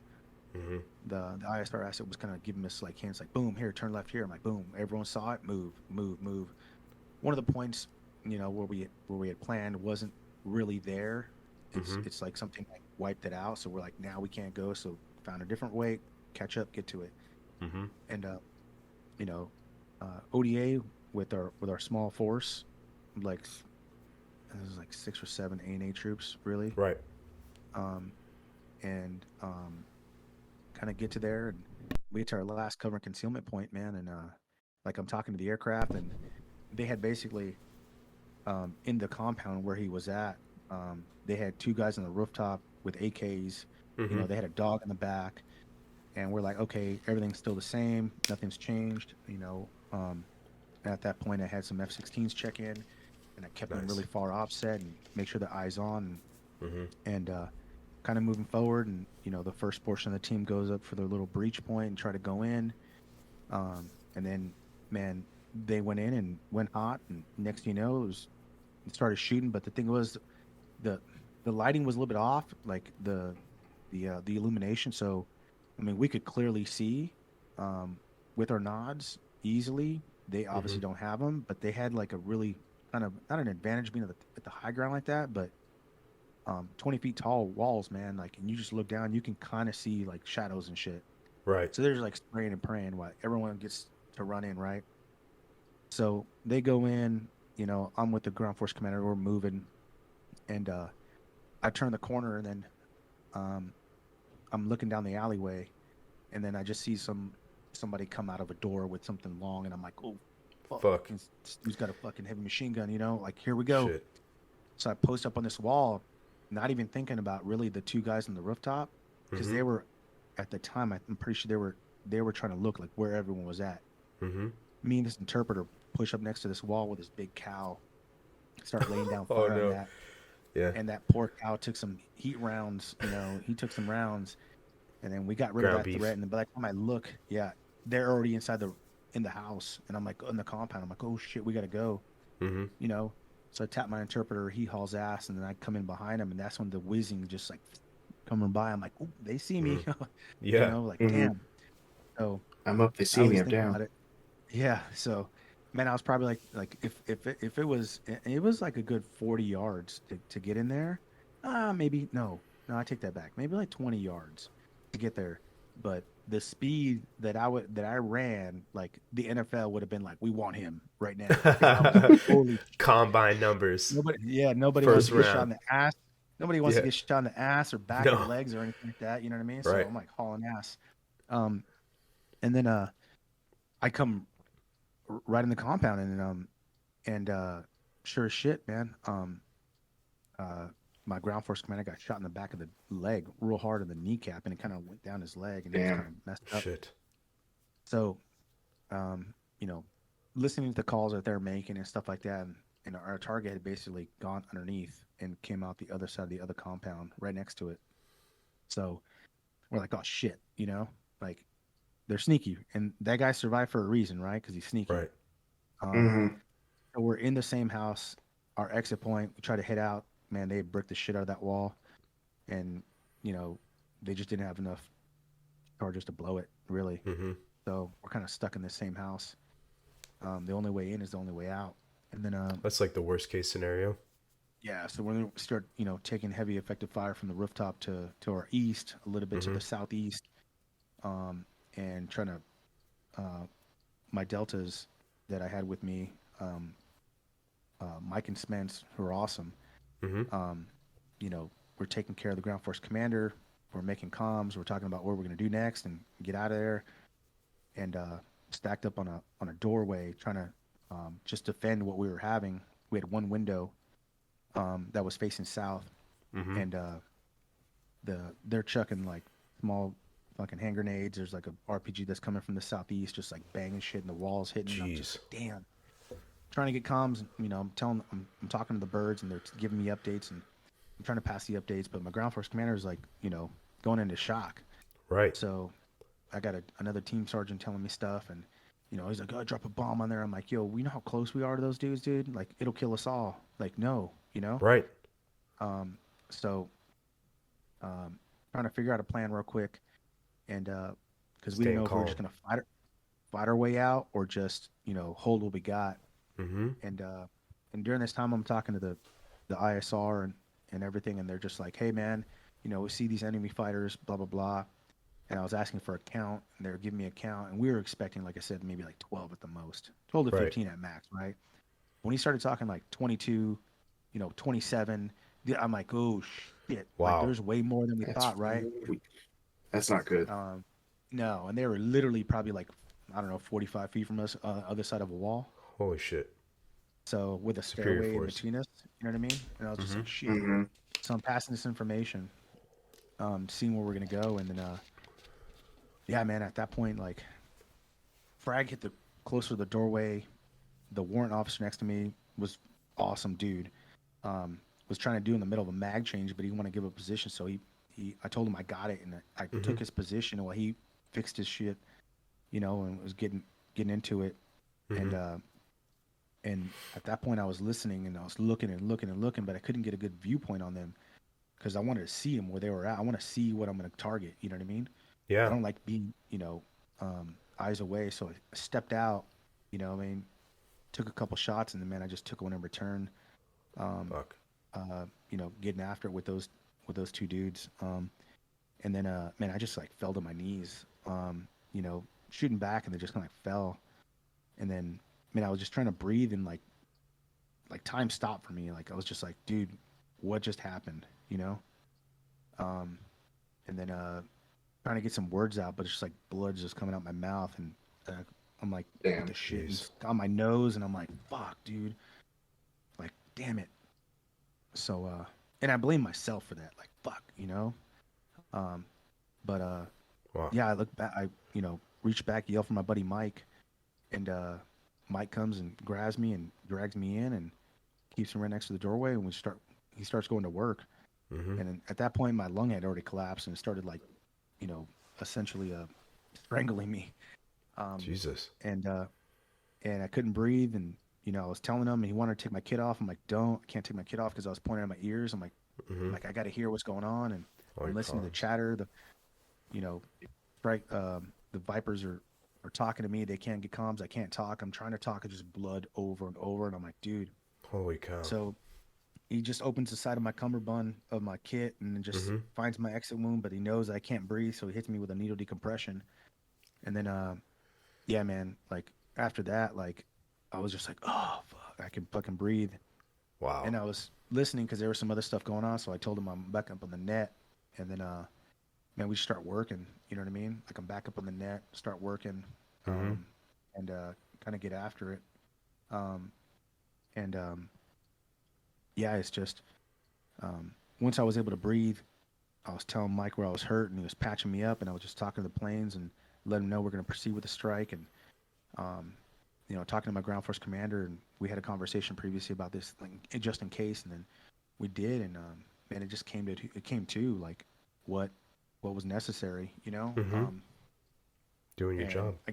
I gave him the, because he's like, what are our options, and at that point we only had um, F-16s with bombs, guns, Mm-hmm. ISR with some Hellfires, and I was like, we can go for that, but we got to do the rules of engagement still, and I got to do show of force. So we did two show of force for flares, Mm. and then the Vipers ran out of gas, and I was like, damn. But some A-10s checked in, and Wow. talked to those guys, and let them know what was going on, how we're gonna execute, and then basically just you know recommended a high angle strafe with 30 Mike guns, and um, the ground force commander, his name is Ryan, and man, I, you know, people give cred, right? They give cred to, like, to a JTAC or someone like myself, that was in Right. the position doing what we had to do. But at the end of the day, that ground force commander, everything falls on him. It's Mm-hmm. his Yeah. responsibility.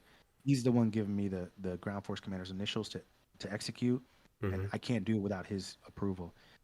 And he just said, "Do it." So, man, I did it and gave the call, and we went hot. And next thing you know, we got 30 mics coming within danger close, within like 10 meters, which is less than 30 Dude. feet, Yeah. Oh my and God. just That's very smokes the close. building. Comes in with number two, and then just crushes them. It was like dead silence after that. Bet Um, that was kind of strange and then after everything. yeah, and then you know, we're like, all right, at this point, we're like the targets. We hit the building. Let's get out of here real quick, and then consolidate. So everybody just gets up, and he's like, hey, I want another strike to cover Mm-hmm. us. I'm like, all right. So Mike helps me up. I'm like bleeding everywhere. Um, and man, we hit with another strike, and and as as a method of cover, Yeah. and and basically, um, man, it was rough, dude, because my ears were all blown out, like, and then we had to move a click over, well over a click, to an HLZ, because the original one was planned only like 200 meters to our west, Mm-hmm. and the the Kazovac was like, hell no, we're not flying in there. That place is fucking dangerous, man. We'll get shot down. And we're like, fuck, man. Like, come on. You guys are They're just like, breaking nah. contact for how far? Yeah. You know what I mean? And Yeah. they're like, just go to the south. And I'm like, dude, that one's like dude, it's like a mile away. And Mm-hmm. dude, we humped it. Like, when I Oh told my them, they were God. like, they were pissed. Like, my team was pissed because we had some other guys wounded, some other NA troops wounded and shit like that. And Yeah. they were pissed. And I'm like, dude, I mean, I'm trying to, but they were a coalition. So they weren't. And granted, Uh, the aircraft wasn't the same as ours. Like, if we had a U.S. aircraft, it would have been a different story. yeah. But they just weren't prepared for that kind of shit. Mm-hmm. So, man, we humped it and fought it out all the way to get there. My lung collapses again. Mike hits me up. I go out there, Did set up that? an HLZ, all fucked up. And then I'm like going into shock myself. And, Mike's keeping me alive. And then finally, dudes come around they come with this time they come with an armed escort of like their own version of Apaches. Mm-hmm. And those dudes land in a HLZ, like in a compound just to the east of us, and they're like, "Come to us," and I'm like, "Fuck you, come to me, dude. Dude, Hell yeah. like you're in a unsecured HLZ, and we're over here, and I even marked it for you, Yeah. like." And we have to take the compound if we got to go in there. And they're like, "Oh, it's just not secure." I'm like, "No, we have it secured over here." And they're just like, We're leaving. Oh, Yeah. whoops. "Yeah." Yeah. They finally come and land, and we load up. There wasn't enough room for everybody, so half the team is going to go on foot. we had Damn. already pre-coordinated a corridor with our some of our coalition force and some U.S. troops, Mm-hmm. not too far, and basically at that point, dude, I was like pretty much fucking dying at that I point. couldn't even I could, like the fact that you uh, made it a mile there in the first place. After all that. yeah, and then like I said, Mike had to give me another needle D because my lung popped again, and and I was just like fucking hurting, man, and I was like helicopter lands, and then we just load everybody up, and I'm like the last one to get on because I'm trying to do a count. I'm like, okay, 1, 2, 3, 4. Okay, plus Mike, plus me. you know.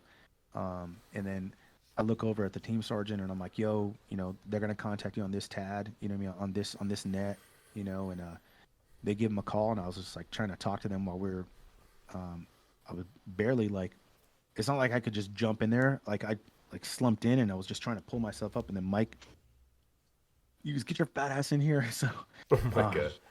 and he gets me up and he's like, they're trying to stabilize patients, and Mike's trying to talk to the coalition like medics on there. He's like, we need to get the fuck out of here, and they're just like, no, we want to stabilize everyone, and he's like, dude, we're gonna get fucking killed over here. Like they're gonna hit us Right. with rockets. They're like, oh shit, and then they close the door, you Yeah. know, and I'm trying to get comms and tell them, and dude, honestly, I just fucking passed out. Like that's all I remember. Yeah. Because they made comms and they continued down for another like, I think it was like another like 500-600 meters. They kept moving until they hit that corridor, and that was a little safety way for them to get to their vehicles and get back. And then I remember the flight into Herat, like where we landed, and I just like, at this point, because we left at night, right? Mm-hmm. It was like 5, 6 a.m. now. Lights are, you know, the lights are on, the sun's out, Mm-hmm. and I'm just like being like on a stretcher, being pulled in, and I'm like, I don't know what the fuck's going on. I'm like, where's my shit? Like, oh, dude, what happened? You know? Right. And then I got treated at their field hospital, which wasn't the best, Mm-hmm. but Mike was sitting there keeping me alive, you know, and telling them what was going on, and I got this freaking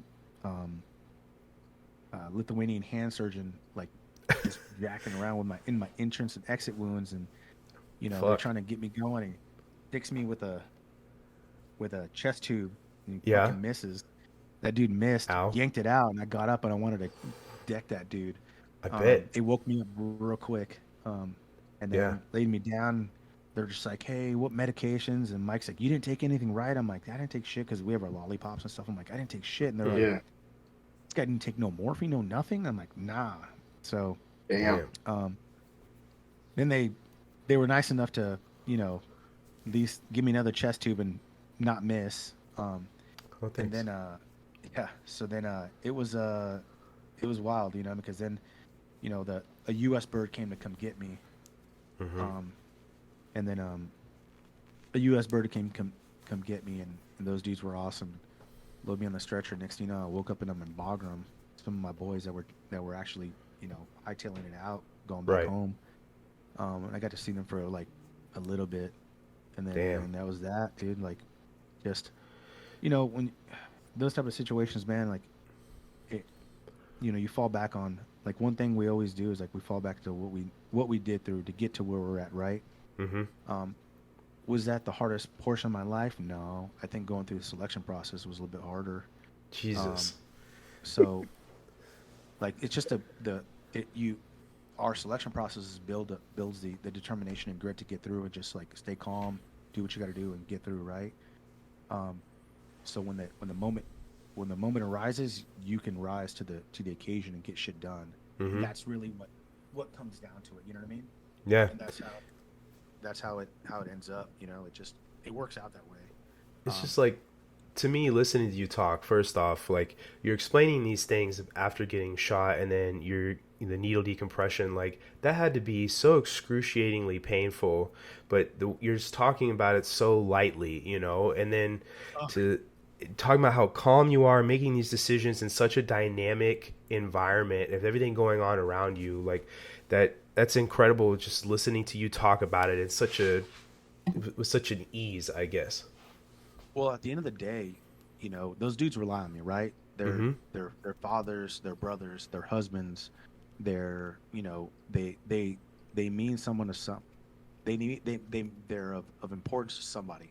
Mm-hmm. And guys in our position, like, this is what we do. Like, we're not going to let anyone down. Like, I'm not going to be a burden to them. They're not going to drag my ass out with all my kit and everything and get me out of there. Like, I just know I'm Right. a burden. So, like, nah, I don't, no thanks, right? So just get the shit done. Like, get the mission done. Do what you got to do. You know, if it costs you your fucking life, well, shit, man, that's what we signed up for. Like, we knew the risk. Like, Right. everybody knows the risk when you leave the wire. Like, it's a war zone, Yeah. you know? And you're at war. Those dudes want to kill you, and you want to kill them, you know? Yeah. You know, and that target ended up being fucking vaporized, man. And then on top of that, when we were exfilling, You know, it was massive explosions because they had a ton of ammonium nitrate over there, and it just blew that place up to hell. Shit. You know, and this is where I learned like things from like my buddy Sal was like, don't do anything your soul can't handle, man. And unfortunately, I heard a lot of screaming and shit because those people were right burning to death. There was like 40 plus people in there, man. You know, Yeah. that's Fuck. not even including women and children. You know what I mean? Like Mm-hmm. shit, Hmm. dude. You know, and when you hear them like screaming, like dude, that shit sits with you. Like you don't forget that. Right. But the, the bigger thing is like the way I understand it too is I look at it this way, like, man, I got put to a test, right? Mm-hmm. And I'm not saying I passed with an A plus, but I passed. You know what I mean? No doubt. Um, shit, doctors go to school and they're at the bottom of their class, but they're still doctors. You know, That's true. right? They call those You they know, call those captain. Captain. so but you know, what America? I wish we could, man, but we just can't. But within the community, we know we have other controllers that are doing fucking great work, man. Yeah. We have guys that are known as SMUs just kicking ass, just and they were doing it on the daily too, man. You know what I mean? Mm-hmm. So the credit isn't like it's not like I ever did this shit for me. You know what I mean? I did it for every other fucking service member out there, for my own Right. teammates, the ones that we lost. I did it for the fucking revenge. You know what I mean? Right. Because we should, you know, a good NCO friend of mine told me one time too, and he was a pipe. He's a pipe hitter. Even now to this day, he's a pipe hitter. His name is Mule. We call him Mule. Mm-hmm. And he was always say, man, fucking never forgive and never forget. And every time you went, it was never forgive and never forget against our enemies because they took something Mm-hmm. from us that we loved, and there's no Mm-hmm. forgiveness for that. So you just fucking pound them, right? Yeah. And our boys are doing it right now. You know, they're still doing it. You know what I mean? Like it's not Yeah. probably not public or whatever the case, but like at the end of the day, we're still doing work, Hell yeah. and we got Yeah. to prepare for the next fight. You know, um, and this shit motivates our guys. You know, and I hope that our guys go on to do other great things. You know, I don't wish for our guys to, you know, to pass doing it. Of But there course. is a price to pay. Like this shit, there's a price to pay. You know, Mm-hmm. um, you know, I'm blessed that I have, you know, I am in the company of fucking heroes, man. You know, that are out there. I see Yes. them every day. I know a lot of them. My own buddies that went on to other units to go do great things. Those dudes are, you know, um, you know, the Army and Navy have their great entities and their own units and shit like that that do stuff, but Yeah. you know, the Air Force has some phenomenal fucking heroes. Without a Like, doubt. you know, and every day is what they do. So, and I give Yeah. them Hmm. credit. They deserve it. So, So, one of the things that obviously, like checking up and reading about you, because there's a lot about you out there. But one of the pilots of the A-10s that day said he had no idea that you were wounded until like the third strafe that he went by, and yeah.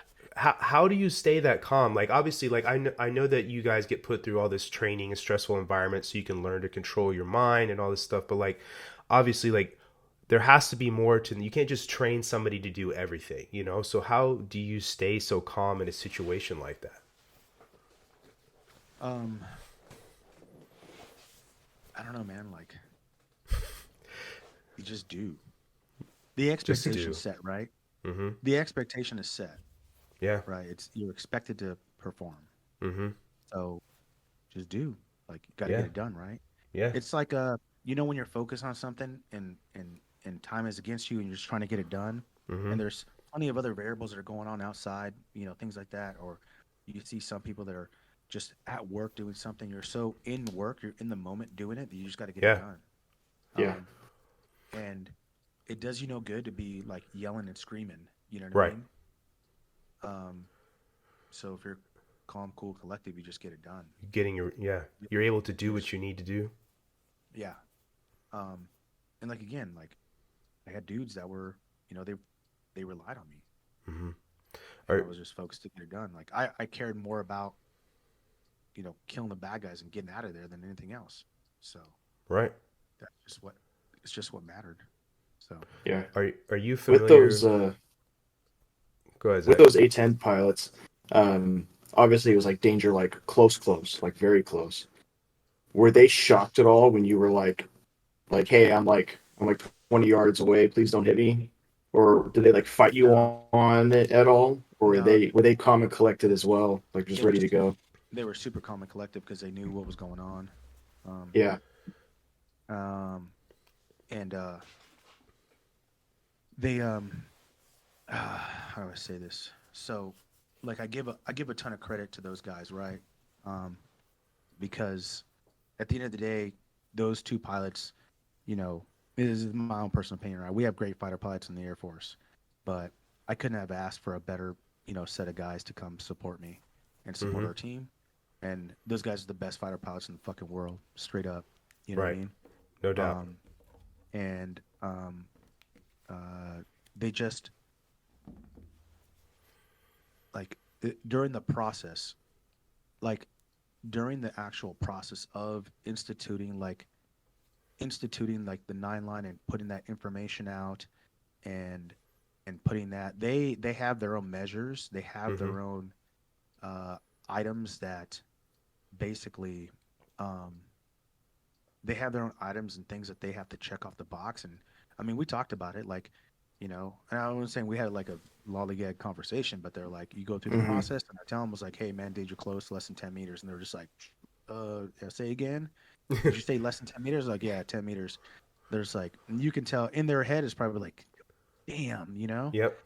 because at the end of the day, you're putting them to the test too, right? Right. They Hmm. got to they got to put that weapon on target, hard, with perfection, Mm-hmm. because they know now at this point the closest friendly is 10 meters away. That's literally probably it's kind of like on top of you, you know. Mm-hmm. And obviously they're like, well, we need the ground force commander's initials. I'm like, yep, Romeo Victor Kilo, you know. Yep. At that point, it's a go, right? Yeah. So Yeah. um, they they understood that, and moving through with it. So it's just man, those dudes are the best. Like, Yeah. and I can, you know, probably some other people it's arguable, or whatever the case. Other people Always. will be like, well that's Hmm. debatable. Nah, Yeah. no, No. Not for me. No, with you. Not that not for day. me. Not that Yeah, situation. Yeah. yep. So, and that's what I look at it towards, right? Those dudes Mm-hmm. were, and they're the reason why, when we do say America has the best fighter pilots in the world, the Air Force does. Hmm. 100%. Yeah. And I'm not saying We there's not do. good Navy pilots. There's great ones, man. Yeah. Shit, they make Yeah. movie fucking Maverick out of it. You know what I mean? But Right. Yeah. like, but we had Iron Eagle, So, Oh yeah. Yeah. Yeah. we just do, man. Our Mm-hmm. shit's good, No simple. doubt. Yeah. We do train our pilots Yeah, like 3 times as much as any other country. It's right. it's needed. It is Yeah, needed. It's That's how it's you stay on definitely top. it's definitely definitely proven just in like your scenario.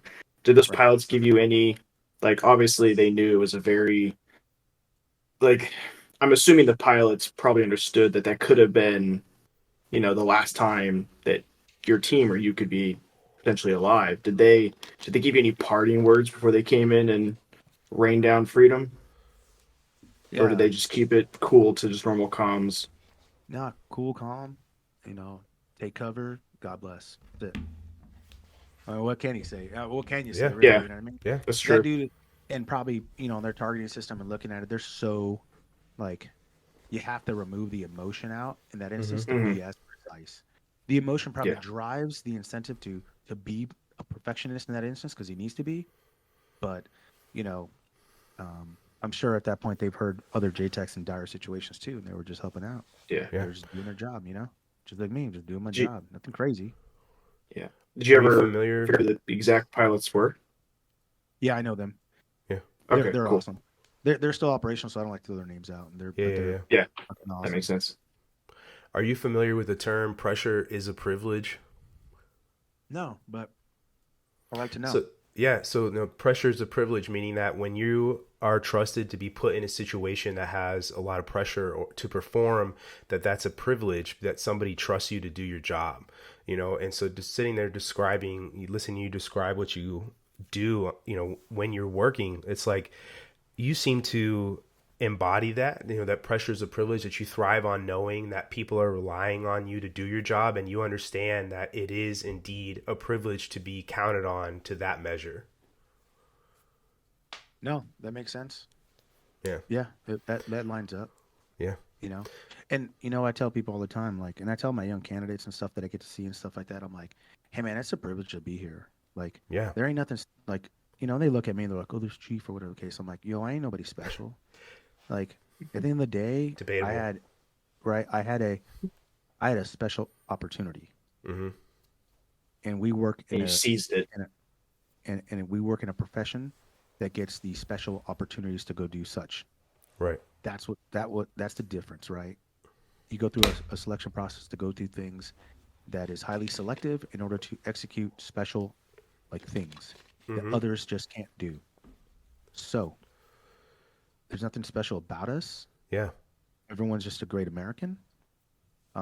We just have capabilities that are a little Mm-hmm. bit different. Not better, Mm-hmm. we're just different. That the Air Force needs, and we go do it. And it's a special opportunity that we have. Yeah. So that makes it great. You know what I mean? And it humbles a lot of our guys. Because like I said, I know a lot of really, man, you see online, everyone's like a special forces sniper, ranger, all this other stuff, SEAL, whatever the case. At the end of the day, man, my counterparts that I know and my buddies that I know at those echelons and levels are the most Mm-hmm. humblest, professional soldiers and airmen and sailors I've ever met in my life, and they're the nicest people, man. Like they're Yeah. just good human beings, right? Right. Hmm. Um, so, I mean, all the other stuff you see on online or whatever the case is all for the money, and I get it, Mm-hmm. man. They're trying to make a living, right? And they're trying to help too. They're trying to help from a different perspective, but Yeah. and the ones I know are the most humble and nicest individuals that you could ever meet. Mm-hmm. And they're just good people. They do great things, right? You know, we have some ex-combat controllers that have their podcasts, and those dudes are awesome, Yeah. and they give great perspective that you just don't hear from other people. What Their podcast is perspective. that? Um, there's a couple. Okay. Let me see here. Um, one's a good shout out to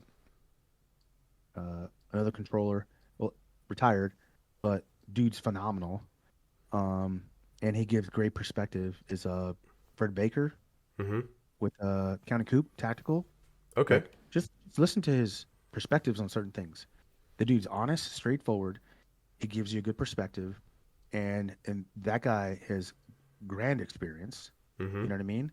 Um, there's other great dudes that are out there. I mean, we had a controller that went to become an MMA fighter.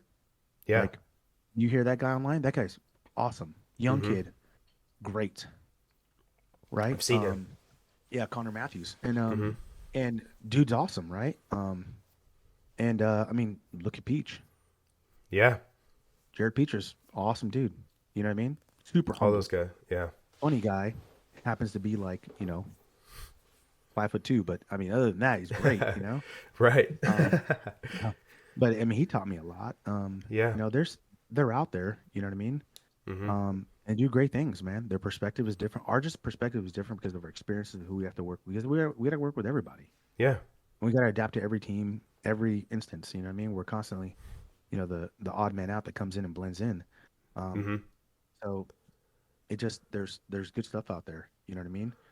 Um, yeah, and just the perspective's different, I think. But So overall, like I think our guys are probably the most humblest out there, and they've done great work. And I can't you disagree. don't read about it. You don't. They're Right. not in books. They don't have public books. You know what I mean on themselves There's or whatever the not. case. There's not No. because they don't need to because within their community they're already respected. Mm-hmm. Yeah. It's already It's enough known. for them. So Yeah. yeah, It's so I know that 9/11 for you was like one of the biggest reasons why you joined. It was you literally walked away from your meter job that day and found a recruiter. And I read that you were like one of 5 service members that got selected to go with then Secretary of Defense Leon Panetta to Mhm. Ground Zero for a ceremony. Like, how did that feel for you? Like knowing what your purpose was and why you came in and being able to do that. it hurt. It hurt to actually go see it and go underneath and see what happened. It hurt.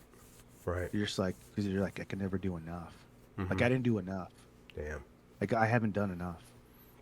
It really did. I mean, it was a great opportunity um and to meet some of those individuals, but man, it hurt. Like it hurt a lot. Wow. You can't help, man. You get emotional and things like that because you're literally landing. You're standing and looking at areas where, man, we lost a lot of American lives, and I've that just never been, hurts. and I You want to know, go very it will much. change your. It'll change your life, man. Like you'll see it and read the names and go, dude, like, you know, and it drives purpose too. It drives purpose to go do more, right? Whether it's for your Mm-hmm. community or it's just to help out or be a volunteer in some capacity with firefighter, whatever, dude. Like just Yeah.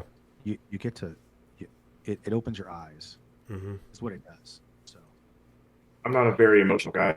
And you said personally you haven't been yet, but I would highly recommend it. My wife and I went to Ground Zero yep. and to go look at it, and it one service member can go in for free, so you just show your card, you go on in, and it was just very humbling. Um, I was there for a couple hours, and I was just quiet, looking at everything. And you can go now underneath, and they have like where the towers would have been, and you can read all the names. They put flags in if it's that person's birthday into the name and stuff. And it's Wow. weird. You go there, and there's just a bunch of flags, and you're like, these are their birthdays. And you go to the pools, and you're looking at the water drain in, and it just I was like I said, I was in there for hours, and what's unique about it is everyone there is so like it's just quiet. Yep. Like kids aren't crying, um, Oh, yeah. people aren't like goofing off. There's not like a TikTok video being made. It's very um, it it has a weird aura to it, and I would highly recommend every American to go visit it because it's a great memorial to the incident, and it's very well done, and it Oh yeah. definitely makes you realize what happened. No doubt. It does. It's super. I cried Like I said, there. It was very yeah, moving. it does, man. And I do recommend.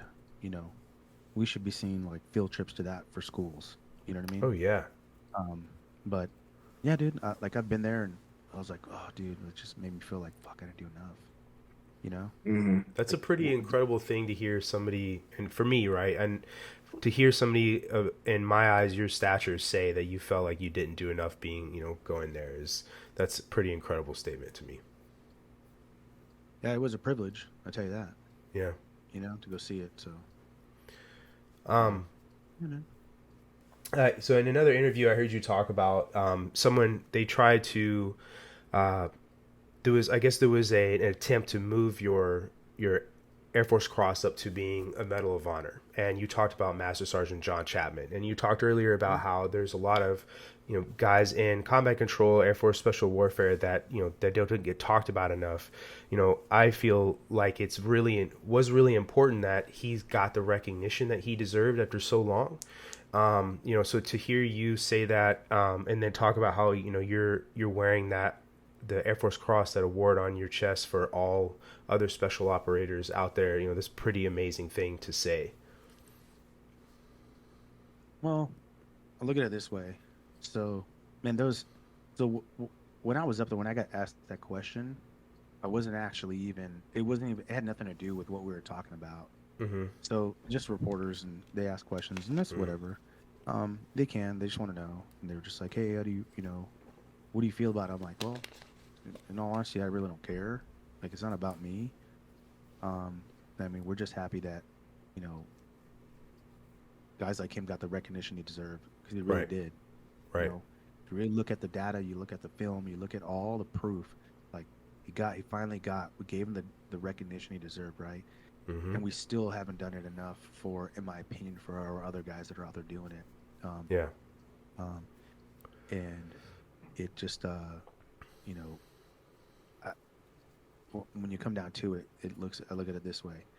Like it was more of a privilege to serve than it Mm-hmm. was to, to, um, to even survive in some instances because, you know, y- those opportunities don't come along when you're forced to make decisions and forced to do things like that in dire circumstances.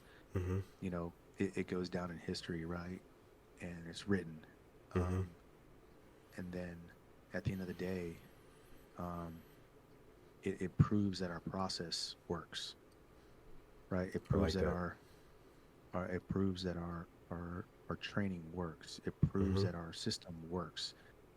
And at the end of the day, it proves that our men that are out there doing it, um, you know, we hold the line and we hold it well, Mm-hmm. regardless of where we are. So, um, there's I wish if I had a magic wand or whatever the case, I would get all the guys that really did some amazing things and get them the recognition they deserve. Now, and the thing is, they don't want it. That's the thing too. They don't want it. They don't Yeah. care. Hmm. They just want to. They want to go back again and do it again. You know what I Yeah. mean? Because from a different perspective, like, yeah, they didn't get the recognition they deserve, or their awards weren't, probably at the level it should have been. Hmm. And that's because the process looks at it and it's like, oh well, that's your guys' job. I'm like, no, no, no. There's criteria to meet those awards. These guys met it, and then Yeah. other people, and when I say other people, other AFSCs, other whether it's GEOs or whatever, look at other civilians, look at them. Well, they're expected to do this. I'm like, I hate that. no one expects them to go kamikaze themselves, man. You know what I Right. mean? And that's only from people that just don't know. Yeah. So that's why I wish we could go back and continue looking at him and giving them, because if they found more data or whatever the case, like, there it is. Give Hmm. them the credit they deserve, man. Yeah. It don't even have to be. Here's the big thing. It don't even have to be public. Like, do closed ceremonies. Sure. 'Cause it's not you know what, too, at the end of the day, about their kids, their Yeah. family, Right. you know, and the service, right? Right. So, look Do at right special by warfare, them. like Air Force Special Tactics 2-4 South, stuff like that. Most Yeah. valorous units since Vietnam. Like, both Wow. most valorous wings since Vietnam. Wow. Nobody has done what the 2-4 South has done in collaboration with all its entities. Hmm. Nobody. And you can't take it away. Mm-mm. And in some instances, a lot of those guys got cut short. You know, I can't feel like imagine if they did the right. hmm No, I feel like the Air Force is really bad in general about awards and recognition, but especially some of those higher level awards. And I hate that phrase of like, oh, that's just their job. That's such BS to say something like that to somebody, because it isn't, like you said before, you understand the risk when you go outside the wire, you understand that you're at war, but like, it's not your job just to go and put yourself in those situations and endure some of the things you endure. It's not just your job. Right. That's Hmm. so nearsighted to say, but Yeah. That's a um, very annoying thing too. Like I've experienced that in my own career. Like I'm a recruiter now, and last summer I had like an old man. I was just waiting for a package. I was in uniform waiting for a package at the post office. Had an old dude have a seizure. I just caught him, helped him out.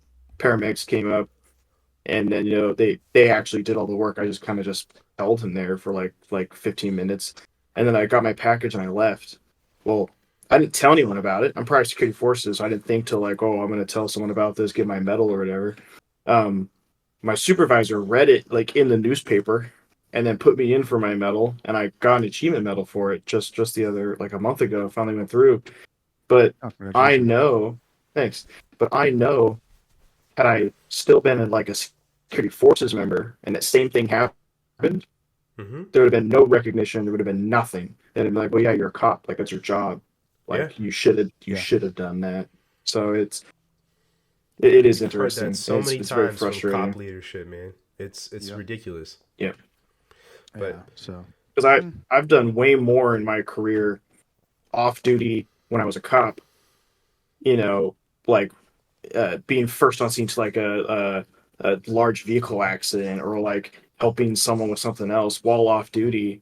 And I would tell my leadership, and they'd be like, "Good job, Smith. That's what you're supposed to do. Well, come back. We'll see you at your next shift." And it's like, "Oh, thanks." Yeah. And it is very frustrating.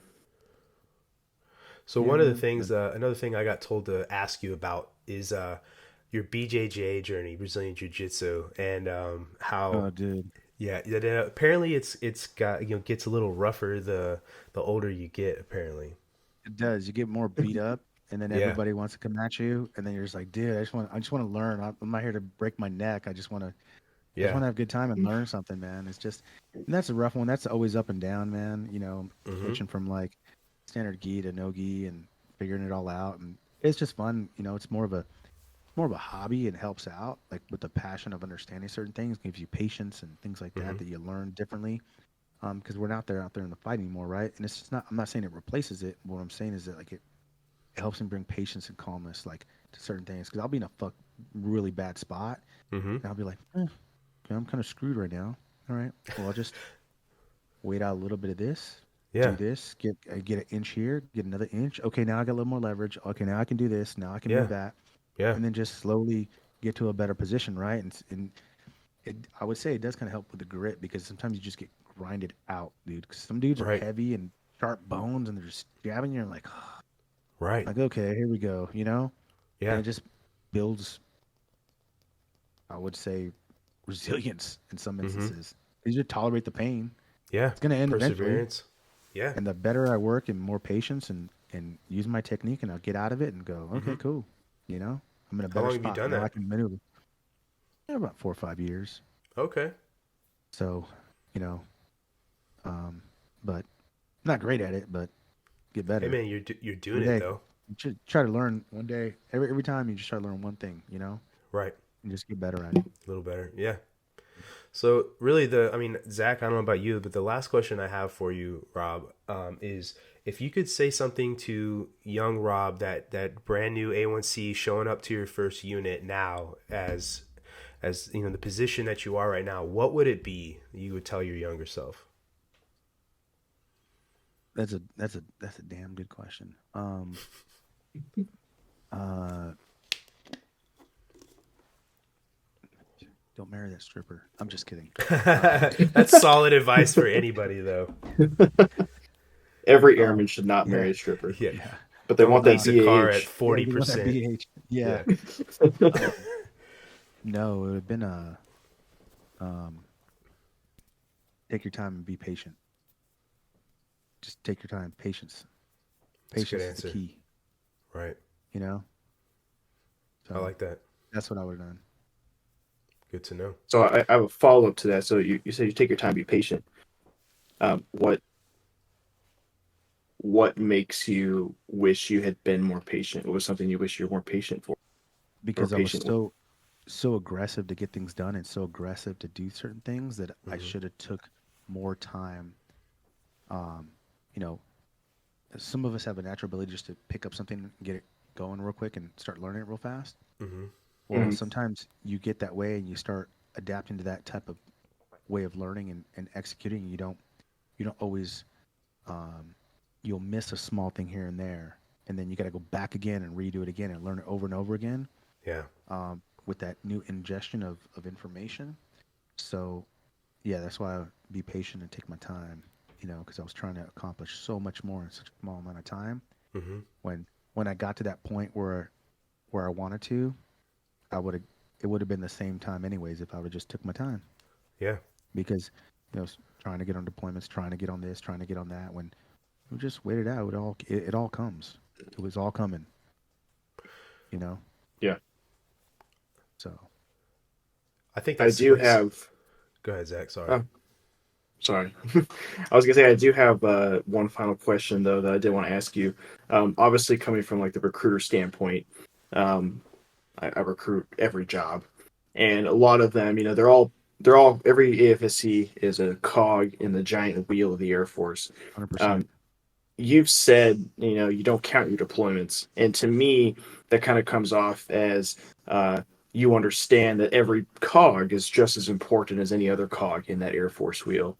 um, what Yeah. would you say to like recruiters, and then also so like I can get some advice, and then also future airmen that are coming to the Air Force to kind of like make them understand that no matter what their job is in the service, right? Less than 1% of the entire U.S. population serves its country. But um, what would you say to them to make them realize that they are just as important as like you, who would be seen in the normal eye of a civilian as like a war hero?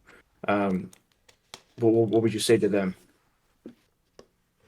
That man, just like I said before, like every AFSC is a cog in the machine, right?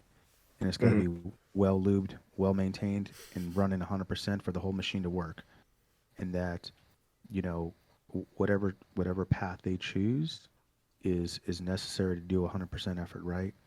Because, like I said, don't really count deployments because there's just some AFSCs that don't deploy. Look at our missileers; Hmm. those guys are probably Yeah. like the most important people we have in the threat to knock out an enemy, and we need them 100% going the whole time in Yep. their cubes, in their places, in their spots, doing it right.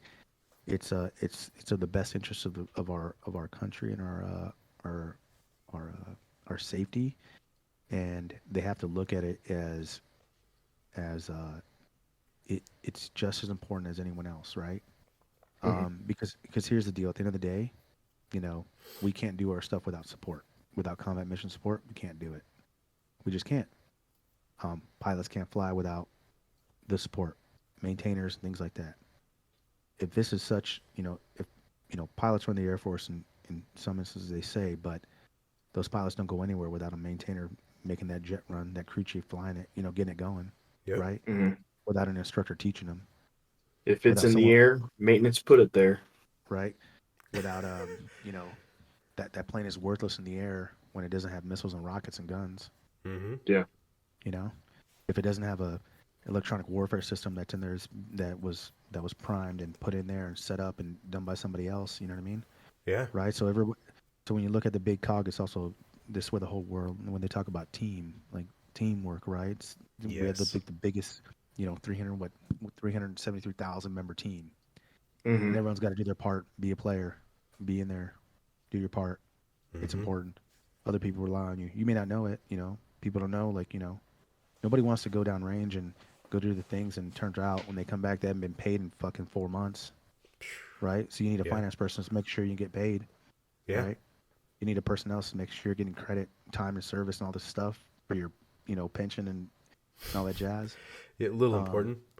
Right? Yeah. That shit's important. It's important to the person, right? Yep. Services, all that stuff. You know what I mean? Shit, do your job. Even the pest control guys, you know what I mean? Yeah. Nobody wants to go to a hangar full of wasps and bees and snakes and shit. You know what I mean? No, yeah. No one wants a bird flying into a jet engine. Right, bird watch and all that stuff. I mean, you do, right? It's all necessary.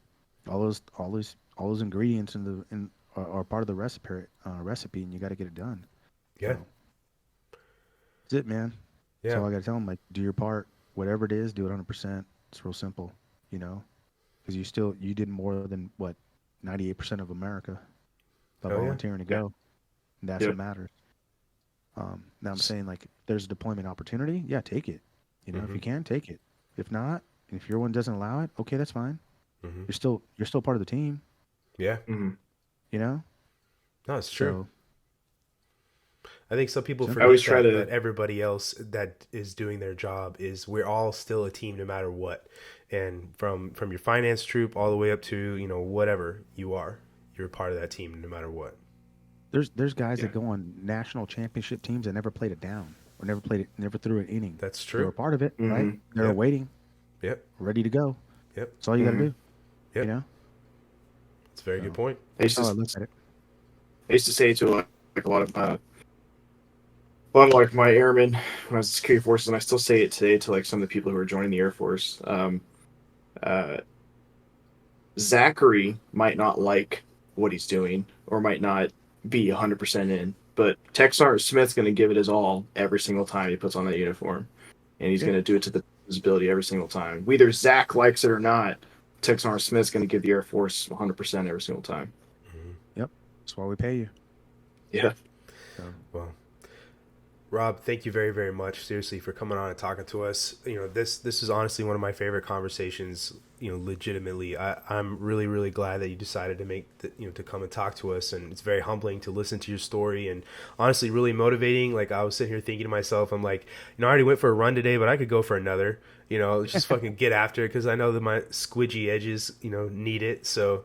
But yeah, man, talking to you is amazing. You are a super humble and motivating person. No matter, I know you're humble. Don't like to say that, but you really are. You're an amazing person, and I'm really glad that we got to talk to you today. I appreciate it, man. I appreciate you guys' time. It's been great. Yeah. Yeah, we'll give a shout out to, if you don't mind. No, go for it. One's Ready, Safe House Media. Absolutely. Check them out. They do great stuff. Especially if you want to join Air Force Special Warfare. One's Ready podcast, the best one out there. Yep. Gives you the best information. Go through all their stuff. Yeah, man. You get a chance, check out Aaron Loves America. Man, that's just a good American. Knows the Constitution better than anyone else, than anyone I know, which is a shame because I should know more than him. But now, now it's that competition. I'm gonna start reading and doing more, right? Yeah, get like you wrote it, right? Yeah, I know, right? I love having Aaron on, man. We've had him on twice. He's an awesome guy. Yeah, you should really get his Trent Sigmuller. He said that. Trent's we call a beautiful mind. Yeah. That dude's super smart. Okay. Understands so much. I'm gonna ask Great him. perspective. Yeah, man. So I appreciate you guys, man. Easy Yeah. day. Tell your pops say hello. That dude's Okay, I awesome. will. For sure. Yeah. Thank you. Tell him for real, man. He was a good dude to me and taught me a lot, and I appreciate him. All right. That's why I I value will. support. You know, just guys like him. I will 100% tell him that, and I know it'll make his day because I have heard about you so many times before even like talking to you. So, but yeah, absolutely. So we'll conclude this episode again. Rob, thank you very, very much for coming on. Fire fans, please head over to our socials. You can find our in our bio, our link tree. You can go Instagram. We now have a TikTok. Just want to say, Facebook. YouTube, Spotify, Apple Podcasts. Please go on there. Please subscribe. It means the world to us. It helps our visibility. Leave us a comment. It helps boost our visibility. And then leave us that 5-star rating. We really appreciate it. All right, Fire fans, you guys have a good night. We're out.